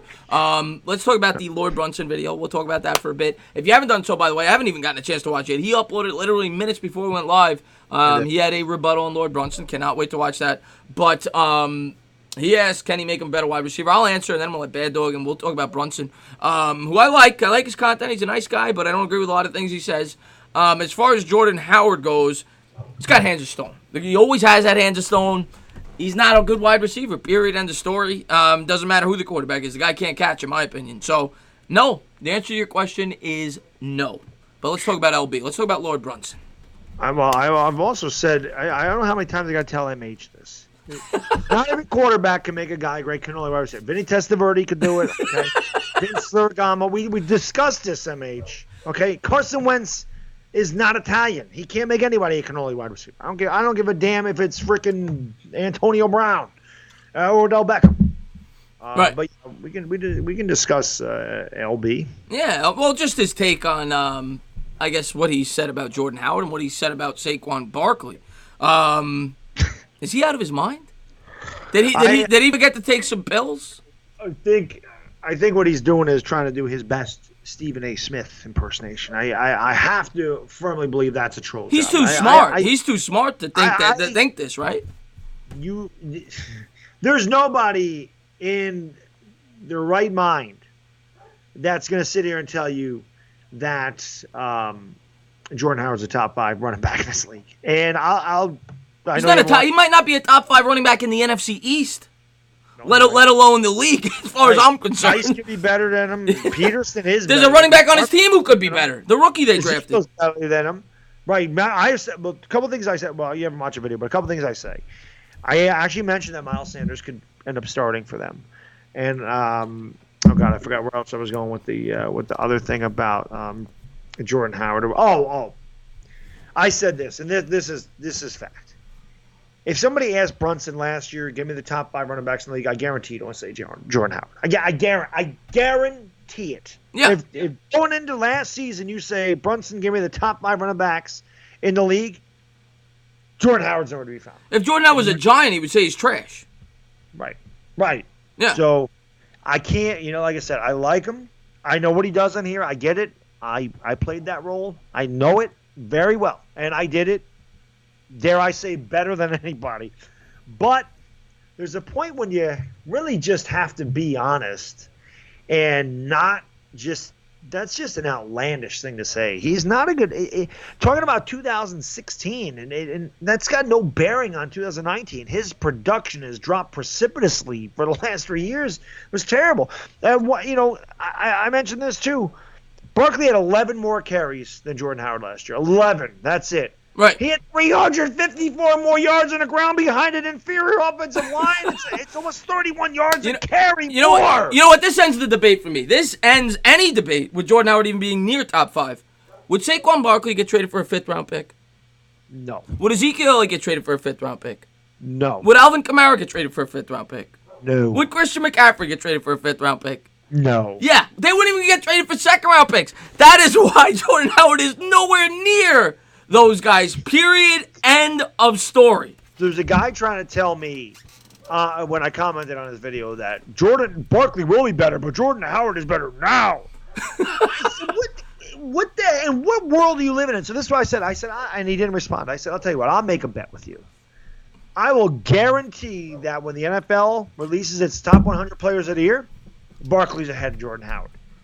Jordan Howard may make that list. He may not. But I guarantee you Saquon Barkley's at least 50 spots ahead of Jordan Howard on that list. At least 50. Barkley's going to be in the top 5. I guarantee you. Barkley is a top 5 non-running back player in this league. He's an MVP candidate. Player. He's going to win an MVP one day. I firmly believe that. Yeah. Firmly believe that. Yeah. So, Jordan Howard, no. I'm sorry. I'm sorry. I don't know what that's about. I don't know. He's got so many other good players on his team. Why is he fixated on a top 25 running back? I don't know, man. I don't even know what the hell that is. I'm speechless. Because I know what, like I said, I know what he does. He's there to irritate the hell out of Cowboys. I get it. Right. I get the troll job. I know what it's about. Like I said, I used to do it to the Eagles all the time. Right. I would just make a video just to piss them off. I get it. I like it. That's why I like them. I get that. I hate the Cowboys. Good. Get them. I like when you insult the Cowboys. I like that. I sit there and I smile. I'm like, yeah. But you're not going to come on here and just say something that is so freaking ridiculous that you can't even believe that yourself. Now, like when I did the Jones and Haskins video, this guy said, you're just doing that to make yourself feel better. I am not. If anybody watches my videos, anybody knows me, I am the most honest guy and the most unbiased person. You're one of the most unbiased people you're going to find on YouTube. I am just saying my opinion. I don't say guys are better because they're Giants. I'm not going to go, well, Eli, he's better than Carson Wentz because he's a Giant. No. Jordan Howard.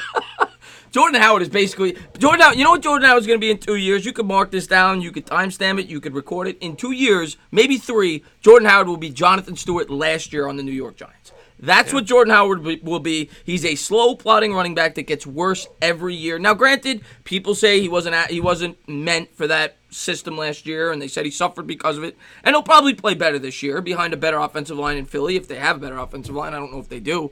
But maybe he'll play better this year. But he's not. He's not even a top 20 running back. I'm sorry. I come up with 20 running backs better than that guy. What system do you need to play? How do you not fit in a system? You're a running back. Run through the damn hole and get yards. Yeah.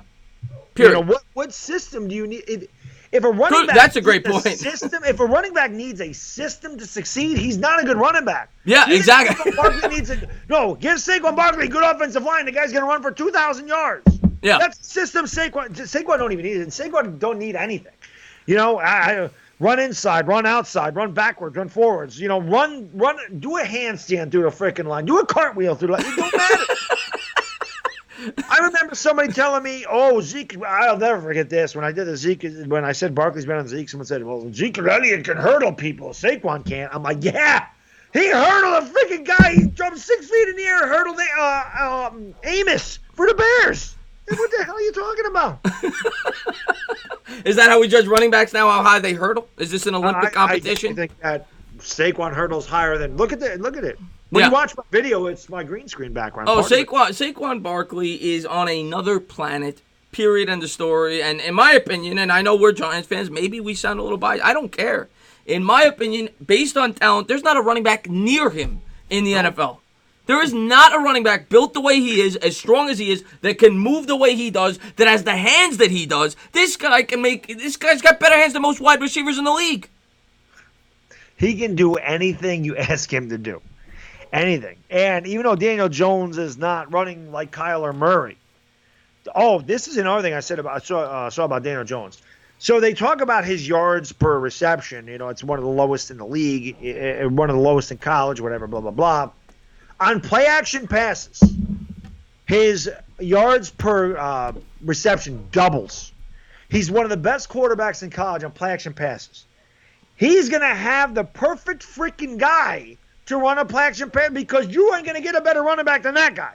Right. He can also run RPOs. Wait.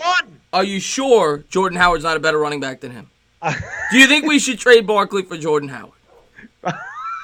No, because he doesn't ever do it. Thank you so much, Carlos Rodriguez, for the super chat. He says, imagine giving Saquon oh my God, forget about it. He would rush for 5,000 yards, Carlos. It would be like playing Madden on super easy. It would be. Yeah. And the other thing, he was bringing up the yard. He's got like the most yards since 2006, or third most yards since 2006. Well, Barkley ain't been in the league but 1 year. But I always go back to that's Cowboys fans' arguments about Zeke being better than Barkley. He led the league in rushing. I said he leads the league in carries every year. You lead the league in carries, you should lead the league in rushing. Right.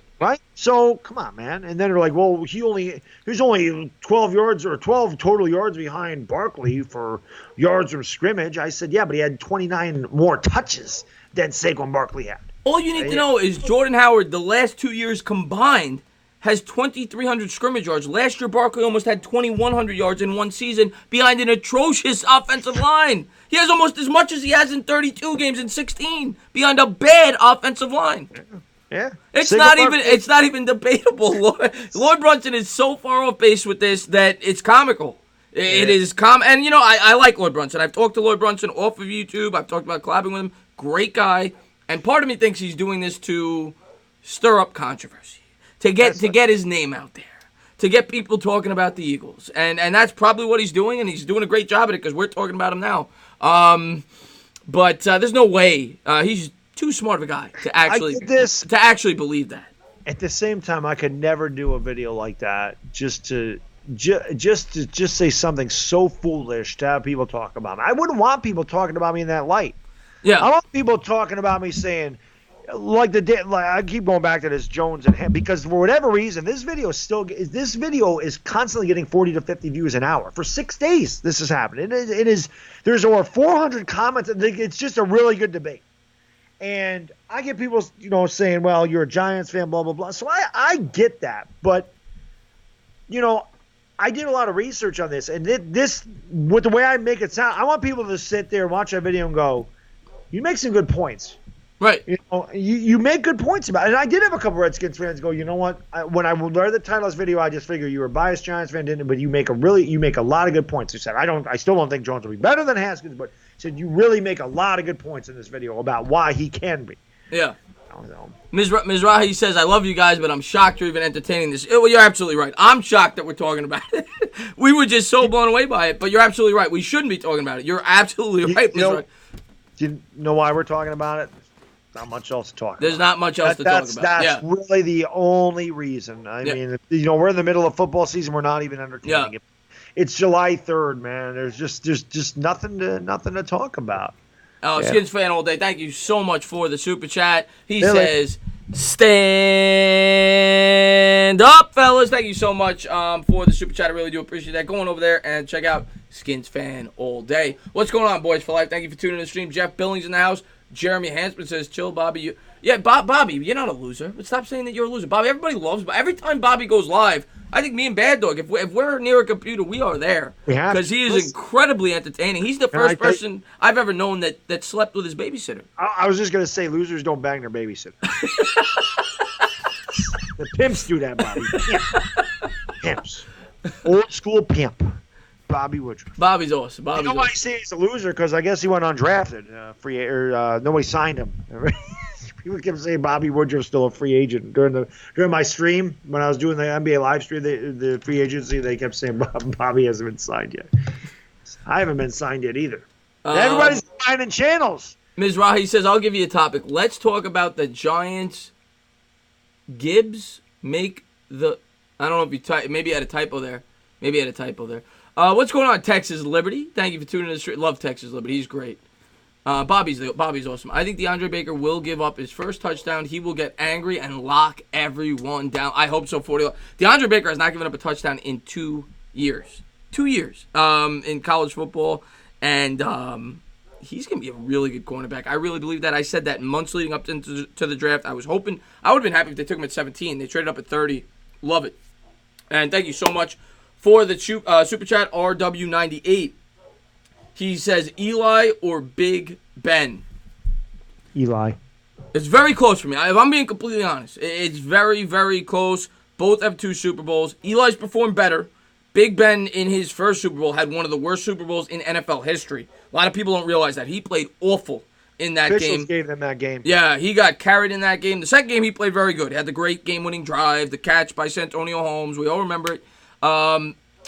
That's another guy that if he was in New York, I don't think he would have made it. With the rape allegations, I don't think he would have made it in New York. Would have never made it. Eli was the perfect guy for New York. Eli was so for New York, I will say Eli. For a career, if I'm being unbiased, I would go Ben slightly. Roethlisberger had a much better team around him again than Eli did. Yeah, I love Eli though. So I mean, I'm not gonna get upset at Bad Dog for thinking Eli. I love Eli. But if I'm being completely honest, because of how he performed later in his career, I'd go Ben. Give me Eli. Yeah. Big Ben gets hurt a lot. Big Ben would have gotten freaking killed behind his Giants offensive line. Yeah. Well, no, you're absolutely right. You're absolutely right about that too. Big Ben always had a really good offensive line. Eli had a poor offensive line. You're absolutely right about that. That is a very fair thing to bring up. Big Ben. Plus, Big Ben had Le'Veon Bell for years. Yeah. Antonio Brown. Now, but he didn't have it in his prime. Yeah. I saw something up here that I wanted to. Oh no, I know what it was. You were talking about DeAndre Baker. I said this last week. I want DeAndre Baker to lock Deshaun Jackson's ass up. I just want DeAndre Baker to just lock that son of a bitch. I hate Deshaun Jackson. Oh my God! Every time, even when he's with the Bucs, he's killing us with plays over the top. Yeah, that's another thing I want to say is that Eagles fans are so carried away with Deshaun Jackson. This guy's 33 years old. He's not the same player, and I say he may have good games against us, but he's 33. He's been injured a lot. Come on, he's not running 4.3 anymore. He's probably more of a 4.5, 4.6 guy now. It happens. You don't get faster when you get older. I'm living proof of that. Right. And Mike Nixon can't scroll back in the chat. Baddog can. I don't know if he can. He says, read my last comment, brother. Thank you for being here. Jabril Peppers, I cannot wait to see Vance. Entertaining a bit. What's going on, Gabe? He says, the peanut butter and jelly of New York sports. We appreciate that, Gabe. Really do. Everybody that popped in, we appreciate it. Mike Nixon said DeAndre Baker will win Defensive Rookie of the Year. That's his bold prediction. I mean, I'm not saying it's impossible. I doubt it. I really he has to be amazing for a corner to win. I doubt it. I really do. And especially in this draft, there was so many. Williams, Josh Allen. Yeah, Nick Bosa. Yeah, there was so many great defensive players in this draft. I don't think that will happen, but I do think DeAndre Baker's gonna have a very good year. I do think DeAndre Baker will have a very good year, and that's all I really care about. I don't care if he wins Rookie of the Year or not. I heard about Jared Lorenzen. Yeah, we talked about that earlier. Woompbag. Yeah, it's Jared Lorenzen was always a fan favorite because we were talking about it because of his weight and not mainly because of his weight, but he seemed like a fun guy and friendly guy and a guy that you don't normally see play the quarterback position. He even got heavier after he left the NFL. I remember seeing pictures of that when he was playing in I think it was the Canadian Football League. I don't know what league it was. It was outside of the States, and he got really big. Probably had to do with his death. Yeah, I mean, probably. It had to do with Anthony Mason's death. Anthony Mason blew up. That guy was one of the strongest, most physical, chiseled dudes ever that played basketball. And then you take a look at him after he was done, he blew up to like 350 pounds. I don't know what happened. He let himself go. Loved Anthony Mason. Loved him. Yeah, that was one of my guys. Those Knicks teams, man. God, I'd kill for that one more time, man. Okay, Poppy Goat, great subscriber of ours. Love you, Poppy Goat. He says, do you guys really think the Giants will upset the Cowboys? Please be unbiased and answer. I don't know if they're going to win week 2. I'm going to say this. I honestly believe in my heart that the New York Giants this year will get a split with the Cowboys. I really believe that. I really believe that. I do too. I think we're splitting with everyone in the division. Yeah. That includes the Eagles. I swear we're beating them this year. Beating them. Gotta do it. It's got to happen. It's got to happen. Just law of averages. It's got to happen. No, law of averages says we should sweep the Eagles. We haven't beaten them in like a decade, it seems. We should sweep that freaking team. 2016. We did beat them in 2016. Yeah, I know we did. But, I mean, it seems like every time we play those guys, they beat us. Law of averages says we're supposed to beat the Eagles the next 50 times we play them, as far as I'm concerned. But as far as the Cowboys goes, I know we swept them, 3 years ago, 2016? Yes. But, I think we'll beat them once. I really do. I think we're going to beat them once. I don't care how good the team is. Dire Giants fan says, when is Aldrich Rosas coming up for a contract? I honestly don't know. Boy, what a turnaround. They just signed Rosas. They signed Rosas this year. He was a free. I don't know if it was a 1 year deal, but he was a free agent this year, and they signed him. Yeah. LA loses. Giants win at least one, but I'm leaning towards Giants taking both. From your lips to God's ears, as my man would say. I would love to sweep the Cowboys. Oh, no. Joseph says no, who said it? Mazer says we have a lying heart if we think the Giants will beat the Cowboys. I'm not saying the Giants are as good as the Cowboys. I've said it time and time again. I think the Cowboys are the best team in this division. I think we can beat them once, though. I don't think that's crazy to think that we could beat them once. I think we can. I don't think so either. They were better than us in 2016, and we swept them. Yeah. So exactly. Why can't we? The Giants were really the only team to beat them until they got in the playoffs, because I'm not going to give that win to the Eagles when the Cowboys rested everybody. And Tony Romo went right down on his last drive of his career, went right down and scored a touchdown on the Eagles. And Dire Giants fan, I really do appreciate that for putting my link out there. Thank you very much, Dire Giants. Great subscriber of mine. And there's Mr. Bad Dog's link right there. Thank you, Dire Giants. Subscribe to both of us. We do appreciate it. It helps the channels grow. And if you want to see future content, this show, we do it every single week. In season, we're going to do 2 shows a week. One show will be on my channel, one show will be on Bad Dogs. And out of season, we, swap channels. But we'll have a recap show on probably like a Tuesday, and then we'll have a preview show on maybe a Friday. So we're going to have tons of Giant content in season. If you're a Giants fan, if you're a New York sports fan, we do Knicks, we do baseball. You won't want to miss it. So please subscribe. Yep. Let's see what we got here. would you rather have Lawrence Taylor in his prime on the Giants or Lawrence Taylor? And I love Saquon. Lawrence Taylor is the greatest, arguably the greatest player, period, who's ever played the game. Yeah. And I love Saquon, but you got to go Lawrence Taylor. Yeah, without a doubt, Lawrence Yeah. Taylor. Wambag says, who is the best Giants wide receiver when healthy in his prime? Odell Beckham. Odell Beckham is the best receiver we've ever had. That's not even close. Yeah. He may have been a pain in the ass. He may have talked too much. He may have been a diva. He may have done a lot of dumb shit. There's no doubting that man's talent. He's one of the most talented receivers I've ever seen. I always said Odell Beckham was a shorter Randy Moss. I mean, that's about as high as praise I can give anybody. Never saw a guy do the things Odell Beckham did on the field. His height, especially, yeah. Just in between his ears, he's an idiot. But in between the lines, he was great. But I have to say Odell Beckham. He's the best receiver. In terms of talent, for sure. In terms of numbers, I guess because of longevity, obviously, you could argue Amani Toomer. I think he holds all the receiving records. But in terms of talent, it's definitely Odell Beckham. Yeah. Well, Knicks is more clutch. Victor Cruz was clutch. I mean, Mark Ingram was clutch. I mean, the Giants had guys that Mark Bavaro. Up. Yeah, Bavaro, right.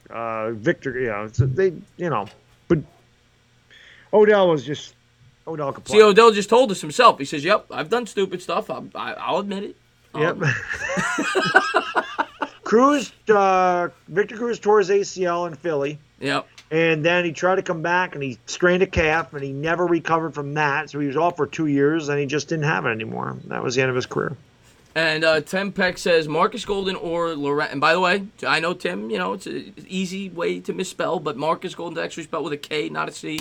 Marcus Golden or Lorenzo Carter on leading the team in sacks. I'm gonna go Marcus Golden.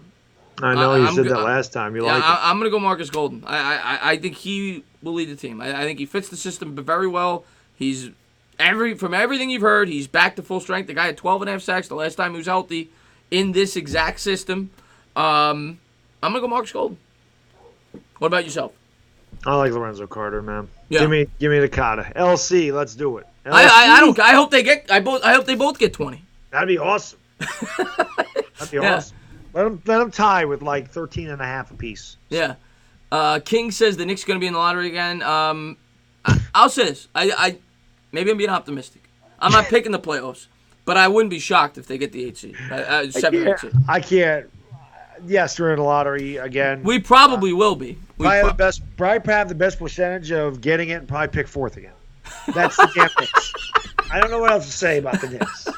Yeah, the Knicks are tough. It's been a long time. And Knicks, they just have no luck. On top of drafting poorly and on top of signing bad free, on top of having a you say drafting poorly. That's bad luck. They never draft. They used to always trade away their picks. But yeah, I mean, you're picks for Carmelo, gave Eddie Curry $100 million. Antonio McDye. You should go down the list. I mean, Zach Randolph, Trey. God. Yeah, you go down signing Allen Houston the second time around to the max contract. I mean, you go down the list with the Knicks. Oh, yeah. But this year, hey, Julius Randle, R.J. Barrett, love those two. Love those. Taj Gibson not bad either. I mean, I'm excited to see Robinson this year and Knox. I think both those guys could take a step forward. And Alonzo Trier. I love Alonzo. I love Isozo. That's my favorite Nick. Great guy off the bench. I love Trier. He's my favorite Nick. So, I mean, I watch him. I do every year. You get a lot of doubleheaders. You get a lot of Knicks and Lakers from Nick and Laker Talk. A lot of Lakers games. A lot of Lakers games, guys. Somebody said good question, Sinor, Dire Giants fan. I cannot see it. Baddog, can you scroll up? I of course. He's my son. I got to get Sinor's question. It says, where do you guys – you would ask this. Where do you guys see the Giants in special teams ranks in the NFL? Of course Sinor would ask that, knowing he loves the kickers. He loves the punters. We got the best kicker in the NFC. We actually do. Rosas was a Pro Bowl kicker last year. And Sinor should know that of anybody. He should be the first one to know that. Yeah, I think so. I think we got a great kicker. I don't know much about the punter. I don't know who's going to return kicks for us, though. Yeah, Coleman probably. Coleman, right? Right, Corey Coleman. Who was fantastic. Jabril Peppers returns punts. I don't know if they're going to have him return punts or not. But, yeah, Coleman was really good in the thing. By the way, I don't know if Jedi's still here. I remember Jedi asking a question. I wanted to get to it. Now it just popped into my head because of Corey Coleman. I think she's the one that asked. Who do you think is the Giants' odd man out at wide receiver?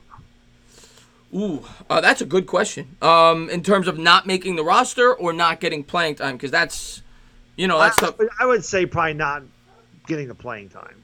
All right, and not okay. I'll go Latimer. I agree.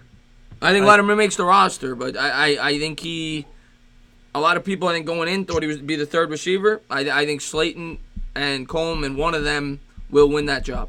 Yeah, I do too. This is how I know Afghanistan's followed me for a while because this is before I live stream. And he says Baddog only liked Brad Wing. Everyone else is average because he knows I hated Brad Wing. Oh, I hate him. With his stupid ass haircut, his floppy, floby cut hair. I hated Brad Wing. I hate it. And Slob on my Broccoli Rob, one of my favorite names on YouTube, says Benny Fowler will be cut. I'll tell you one thing about Benny Fowler. He's had a great, and it's mini camp and OTAs. Every time they had a report, he stood out. So we'll see. But he's not going to be an impact player, in my opinion. Carlos Rodriguez, thank you so much for the super chat. He says, how do you guys think the rest of the league's fans view the NFC East because we're on TV and get so much coverage all of the time? Great question. The NFC, first off, the NFC East historically, it's not even close, is the best division in football. They have 13 Super Bowls. It is the best division. Nobody could deny that. And we get the Stevie coverage because of the markets we play in. I mean, Dallas is America's team. The Giants play in New York. Eagles have a big market in Washington, D.C., so you have big markets and great fan bases. I mean, they're all older football teams. They've been around for a long time. It's not like the AFC South where everybody was born yesterday, with the Titans, with the Texans. They have established franchises. And I think most people recognize the NFC East is the cream of the crop in terms of historical relevance. Yeah, the NFC East has played in 21 Super Bowls. We've played in more than 40% of the Super Bowls. Okay, the NFC East is always – the Eagles have played in 3 of them. Giants and Skins have played in 5. Cowboys have played in 8. So that's 21 Super Bowls. Like Chris said, we all have established franchises. The Redskins, Eagles, and Giants have been around forever. And there's some of the, the Giants and Redskins are some of the most successful franchises ever. Cowboys are the newcomers, and they're America's team. So – we play in the biggest markets over here, and then Dallas is probably the most popular team in the NFL, or definitely one of them.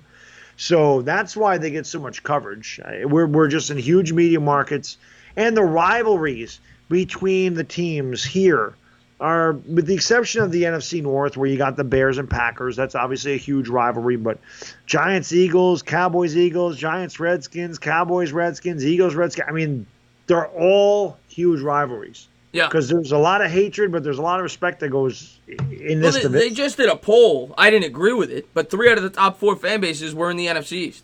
And the movie critic, I'm sorry if I missed your question. If you haven't done so, please subscribe to him. I'll give him a plug. He says, I asked 1 million questions, 0 reads. Well, do me a favor, ask all 1 million again. I want to read all 1 million of your questions. Type them all in. All right. I'll be back tomorrow when you finish. Get some sleep now. Yeah, we're doing a little overtime for you guys tonight because we're having a good time, and we started a little later. I think the Eagles and Giants is the best NFC East rivalry. It's definitely up there. From an historical perspective, most people would probably say Redskins-Cowboys, I think. But Eagles-Redskins is a great, great rivalry. Yeah. I like the Giants-Redskins rivalry myself because we kick their ass on a consistent basis. The only team in this division that we own them. We beat the Redskins like the Eagles beat us. Like, it don't matter what the record is, what they're playing for. It doesn't matter. We can't beat the Eagles. Redskins can't beat us. We were freaking 5-11 last year. We housed them 40-16. We were 3-13 in 2017. We beat the damn Redskins once. 2016, they had everything to play for. They were playing for their playoff lives. We had nothing to play for. We kicked their ass in week 17. We always beat them. They've beaten us 8 times in the last 16 years. I got to get this because this is the first of the million questions. And by the way, Taylor wants to know if you are working on 4th of July. Movie Critic says, entertainer. My main question is, would you be mad if Dwayne Haskins is better than Daniel Jones? Who do you think will be better? Okay. And I will answer that. Of course I'm going to be mad. I mean, I'm a New York Giants fan. Of course I'm going to be mad if they got the better quarterback, especially because we got to play him twice a year. I got to pop up in Bad Dog's face, excuse that. And who do I think will be better? I'm going to answer that completely honestly. I am a Haskins guy, okay? I wanted Haskins on draft night. I'm not going to lie about that. I'm not going to change my mind before I see them put on pads. I wanted Haskins on draft night if we went quarterback. I still think Haskins is the better quarterback. But I think a lot of a quarterback success has to do with surrounding talent. If the Giants provide Daniel Jones with better surrounding talent, then the Redskins afford Dwayne Haskins. There's no reason to think Daniel Jones can't be better. Daniel Jones has all the tools you could want in a quarterback, in my opinion. He doesn't have the strongest arm in the world, but he's mobile, he's accurate, he's smart, he's well prepared, he played in a pro-style offense. There's a lot of reasons to think Daniel Jones can be successful. Now, Dwayne Haskins, in my opinion, Dwayne Haskins is very smart. When you look at how he breaks down film, that guy is very cerebral. I think that is an underrated aspect of his game, and I think that is the thing I like most about Dwayne Haskins. I think he's incredibly intelligent, and he has a very strong arm. We saw it at the combine when he threw the deep ball. It was beautiful. He has a great deep ball. At the Phillies, thank you so much for the super chat. He says, "Happy 4th to you guys. Good night and go." Thank you so much to Phillies Ace Man. And happy 4th to everybody. Happy 4th to everybody. And are you working 4th of July? I don't know if you answered. No, I don't work 4th of July. Yeah. And I work Friday. I don't know. I'm out early every day. It's always great. I get out early. It's a beautiful thing. Summer hours are the best. No, I do not work 4th of July. That's why I'm doing the Dodgers tomorrow night if they play late. I still don't know if L.A. Lou told me there was 9 Eastern or 6 Eastern.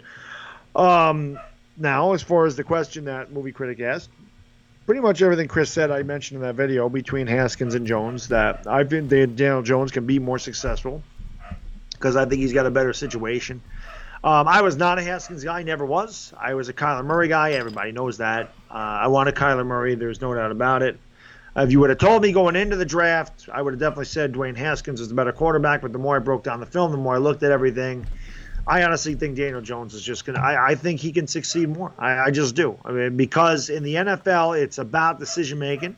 It is about accuracy. It is about, the throws you don't make as much as the throws you do make.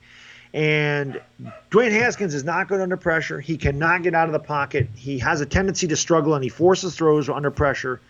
That causes turnovers. Daniel Jones is going to throw the ball out of bounds. He's not going to force the ball when it's not there. And, hey, if he does get some pressure, he can get out of it. And, again, I go back to the play-action pass. Daniel Jones is one of the best in the country, play-action pass-wise. He's got the best running back to play-action pass with, and he's one of the best in the country with blitzes. He's one of the best he's 5th best in the country with a blitz. So I think Daniel Jones has a lot of talent. I didn't think he had it when we drafted him. But I had to look at the film, and I'm not saying Dwayne Haskins can't succeed in the NFL. I mean, I'm not saying Dwayne Haskins is going to be a bust. But and the other thing is Daniel Jones' attitude is a lot better, and I think that's a big part of it. When you charge people $50 a head to attend your draft party, what the hell's the matter with you? Yeah. You're going to get paid. Why the hell are you charging people $50? They're like, what the hell is this? Yeah. No, that definitely was bad for his image. I agree with that. I completely agree with that. That was bad for his image. Yeah, and I just want to say hello. I saw Rudy popped in. I didn't want to forget to say hello to him. Thank you for popping in, Rudy. Great subscriber, both of us. And the movie critic, thank you so much for the super chat. By the way, I was just joking about I know you were joking. I was joking with you about the questions thing. And thanks for answering me. And shout out, agree, Chris. When will you see Spider-Man, by the way? Bad Dog, are you a movie? You're an old movie guy, right? Yeah, yes. Yeah, I'm gonna check out Spider-Man this weekend. I hope to see it. I think the trailer looked pretty good. Bad Dog's more. Bad Dog, I'll say this about Bad Dog. Bad Dog is you're into what you know what you like, and you stick to it. Pretty much. You're a Twilight Zone guy. You know what you like, and you're set in your ways, and you're not gonna you know what you like. You're the type of guy when you go. This is what I picture Bad Dog when he goes to a restaurant. He opens up the menu. That's what I like. I'm not even gonna look at the rest. Exactly. I'm a chicken parm guy. That's what I'm getting. You don't need to show me the other 8 pages. Chicken parm. Veal parm. Veal parm. Yeah, breakfast. I got a breakfast. Can I get 3 eggs? Let me give you 3 eggs over easy, some bacon, home fries, wheat toast. And if I'm hungry, then some chocolate chip pancakes. But it's always the same. I need to look at the damn menu when I go to the 3 eggs over easy with bacon, home fries, and wheat toast. Just give it to me. Just give me that. I'm happy with that. Yeah, listen, I am. I'm set in my ways. I'm stubborn. I'm a Cancer, remember? I was born in July. That's my zodiac sign. So, hey, I am stubborn and set in my ways. LA Lou, thank you so much for the Okay, super LA chat. Lou, Pacific. LA Lou, just for you. And the Dire Giants fans, I told you guys that. I don't know if you guys just tuned in. My dogs are going crazy. He says the entertainer's mailman is at the door. It's not my mailman. It's my neighbors that are shooting off fireworks on July 3rd. So my dog is acting like an absolute lunatic. So I apologize for the sound effects. But she likes the show. LA Lou, I am doing the Dodgers game tomorrow, just so you know. 9 o'clock Eastern. I have to, after we get done with this show, I got to get on a plane again. I got to take the YouTube jet. I got to fly to wherever the hell they're playing. I'll be there for the Dodgers tomorrow night. And Gary C says, give me one unexpected win from our schedule this year. Okay, last year, and by the way, Hot Take Hockey's in here. I wanted to shout him out too. Great channel over there. Go sub him up. One unexpected win this year. Last year it was the Bears, obviously. That was the unexpected win. And I'm going to say the same exact team. I hope Josh is listening. I'm going to go with the Bears. I think we beat the Bears again. You think it's unexpected? See, I don't think that's unexpected. I think we should beat the Bears because we're better. Unexpected. I'm not high in the Bears. I don't know what to say. I don't know if Josh isn't here. I think I'll save that zinger from when he's in the chat. I got a good zinger, and we'll give it to him. But my unexpected win, we're going to beat the Eagles once. We are going to beat Philadelphia once. That is definitely not expected, but we are going to beat that team. This year is the year that we will beat them. Thank you so much, Movie Critic, for the super chat. He says, Baddog goes to the restaurant and orders something for $5 and goes, here's a $5, boom, pow, right up in the kisser. I wish I could get something for $5. Yeah, well, you can't even go to McDonald's for $5 anymore. McDonald's, you get the toy with the Happy Meal at McDonald's for $5. That's about what you get. Not that I eat McDonald's, but yeah, hey, can I get a Big Mac? Give me a Big Mac, number one medium. I'll be $9.64. What? I for a piece of shit burger. Go to Subway, same thing. Hey, can I get a Subway Club? Yeah, that'll be, you want chips or soda? No, just a sub. Oh, that'll be $10.14. What the hell? You got 10 slices of meat on there. Yeah, it's ridiculous. The dollar menu's not really the dollar menu either, by the way. It's more like the $3 menu. Yeah, there is no dollar menu anymore. Yeah. But yeah, guys, it is, wow, we went late tonight, Bad Dog. 12:13. We went some. Oh, this show was great though. This show, I always get a little worried with these shows because there's not much content to talk about. We just flow. We're gonna have content in a couple weeks. Oh yeah, we are. We're gonna have my birthday. We're gonna have Giant stuff. We're gonna have some content. Oh yeah, I think we'll celebrate your birthday on air. I think we'll get a cake or something. Yeah, let's do it. just don't drop it like they did on Carl Banks. Thank you so much for the super chat, David Bigelow. He says, are you guys okay with taking another year of a rebuild by playing all the rookies and accumulating more draft picks, feeling we are still a year away? We are a year Of course we're okay with that. We say this all the time, and Bad Dog and I are optimistic. We think they're going to be better than the pundits. We think they'll be in contention. We'll have meaningful games late in the season. I don't think we're a playoff team. But next year, I think, is the year we will pound. So yeah, I view this as a building year, not a year where we're gonna be in competition for a Super Bowl. So I think we're both completely fine with that. Yeah, I'm fine with it. Yeah. I mean, I don't expect this to be great, but I don't expect us to be as bad. But we definitely want to get a look at the rookies. I mean, get a year of experience under their belt so they're ready to go next year, and we have all the cap space we can build around the rookies. That's the whole thing. This is what the Giants failed to do with Jerry Reese. We never had a good core. And he goes out and he buys really poor free agents, really bad contracts. Right. Gettleman is taking a young core. You have young guys, and you build around the young guys with great veterans, like a Jadeveon Clowney. That's just using him as an example, because I think that's a guy the Giants can make a run at. To go with your Lorenzo Carters, to go with your Dexter Lawrences. I think that's the type of guy. You bring a guy like that in here, because Marcus Golden's, getting near the end of his career. You bring in a guy like a Jadeveon Clowney, and now you got a superstar to go with the young guys. So I think that Chris and I have talked about it. 2020 the Giants are going to be very good in 2020. The Giants will contend for this division in 2020. I have no doubt about that. I don't think it's crazy to think 2020 the Giants could do what they did with Eli his second year. I don't think that's crazy. Daniel Jones' second year with the amount of money the Giants are going to have to spend, with the amount of maturity, between the younger players, they're going to have 2-3 years under their belt. I don't think it's crazy to think the Giants could be a 10-11 win team next season, not this year, the year after that. And that's exactly what they did the second year under Eli. They were a bad football team the year before they got Eli. They were a bad football team his rookie season. And then the next year they won 11 games. If West Coast says if DJ flames out like Christian Ponder, but Gettleman builds a stacked team, does he lose his job? I don't think Gettleman would lose his job. I think Shermer would lose his. What, if Jones flames out? But he says Gettleman built a stacked team. I mean, I don't think. Why would? Yeah, if the Giants are good, Gettleman keeps his job regardless. If Daniel James flames out and the Giants are bad, Gettleman's gone. Yeah. Great. What's going on, We Two Fly guys? We'll go another 10 minutes. Because we put you guys a lot of support tonight. Seems like the chat was flooded, so we put in a little more work for you guys. We appreciate it. The link to Bad Dog's channel is in the description. If you guys have not done so, please sub up this beautiful man. Sub him up. If you haven't done so, haven't done so, watch a couple of my videos because Mad Dog comes out, especially the Eli. I think my favorite video I've done, in a long time, is that Dwayne Haskins and Daniel Jones. I put a lot of work into that. I looked at a lot of stuff to make that video, and there's very few times that I watch a video back and go, that was good. Most of the time I watch a video and go, that sucked. I missed that. I hate that. I don't like that. Like, that video was fantastic, except for, like I said, I call Paris Hilton. I don't know what the hell. That's a little minor slip up. That was a slip. And then I called Dobbins KJ instead of JK because my kid's initials were KJ, so I was just thinking my kid.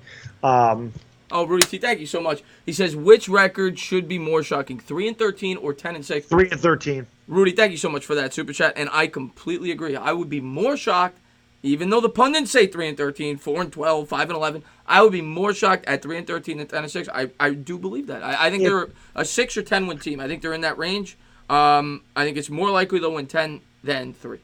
If nothing else, Rudy, it's because our schedule is so much easier this year. We have 4 games that should be no brainers. But real quick, just to get back, and then after that Haskins and Jones video, I have 2 really good rants. Kind of, I go off on James Dolan, and then I go off on all the Eli haters. So those are a couple of videos you want to check out. You want to see me raise my voice and get mad? You get a little preview of. Mad Dog, as Philly 500 said, he said, I love it. It's, you're getting warmed up. I see the Mad Dogs coming out in July. I said, yeah, well, I'm in preseason too, man. I'm in training camp. Yeah. Mad Dog has to come out. Mad Dog comes out during the Giants. There is no doubt about it. F-bombs are dropped. There's no filter when I watch the Giants. None. There's gonna be a lot of rage that comes out this year because the Giants are gonna get a lot of hate. Yep. A lot of hate. A lot of people. Like that. A lot of people sleeping on the Giants this year, and I love it. I love it. I want everybody in this chat who's not a Giants fan to think we're going to win 3 or 4 games. I love it because that's when the Giants play at their best. It always has been. So please tell us we're going to finish in last place. Jedi says we all love the Mad Dog. Yeah, people seem to enjoy when I get really pissed. Which reminds me, I got to take William Watson's. I got to put that my compilation. I got to put it on my channel. It's a preview. It's stream preview. Upcoming Giants season preview. That's what that is. My favorite, I said this before. We had a lot of bad games. A lot of things pissed me off. Nothing made me more mad than CBS preempting the damn Giants and Saints. That was great. I've never been so mad in my life. The 2-finger salute. The 2-finger, your number one CBS is my favorite. Man. I lose my mind, and I always laugh because my wife, God bless her, always. Why are you yelling at the TV? They can't hear you. Right. Maybe one day it will. Maybe one day the TV they will hear you from the TV. Get it? She don't get it. When I yell on YouTube, they don't get it either. But maybe some of them do. Maybe some of them say, "Oh shit." I doubt it. But it's a release of frustration. The yelling. I'm not a New York Giants fan, but honestly, don't wish you guys an awful, just being unbiased, just don't see it, Rocky Esposito says. Listen, I completely understand why people would think the Giants are going to be bad this year. Me too. And if we're being honest, I don't think the Giants are going to be very good. I just think they're going to be better than most people think. Yeah. But I get it. We lost Odell Beckham. We lost all the big names on defense. I completely get it. I get why people think this team is going to win 2 or 3 games. I get it. I don't agree with it, but I get it. And I'll tell you why. And I'm going to tell you why we don't agree with it, or at least I don't agree with it. People just look at the names. You guys outside of the Giants fan base aren't watching the Giants every week, guys. You don't watch it. You look at stats. You say, "Ooh, Landon Collins made the Pro Bowl." I'm telling you right now, Landon Collins sucks. He had no sacks. He had no interceptions last year. Nothing. He was a zero. How does that guy make a Pro Bowl? How do you have a Pro Bowl safety with no interceptions and no sacks? He can't cover. He can't cover. He couldn't cover me. Right. I say he can't cover my mother in a phone booth. Right. He can't cover. He's a bad player. He got $84 million from the Redskins. God bless him. Take him off our hands. Odell Beckham, fantastic receiver. We never won a damn thing with him here. He never had a full season where he wasn't injured at any point, and he was a big distraction. Okay?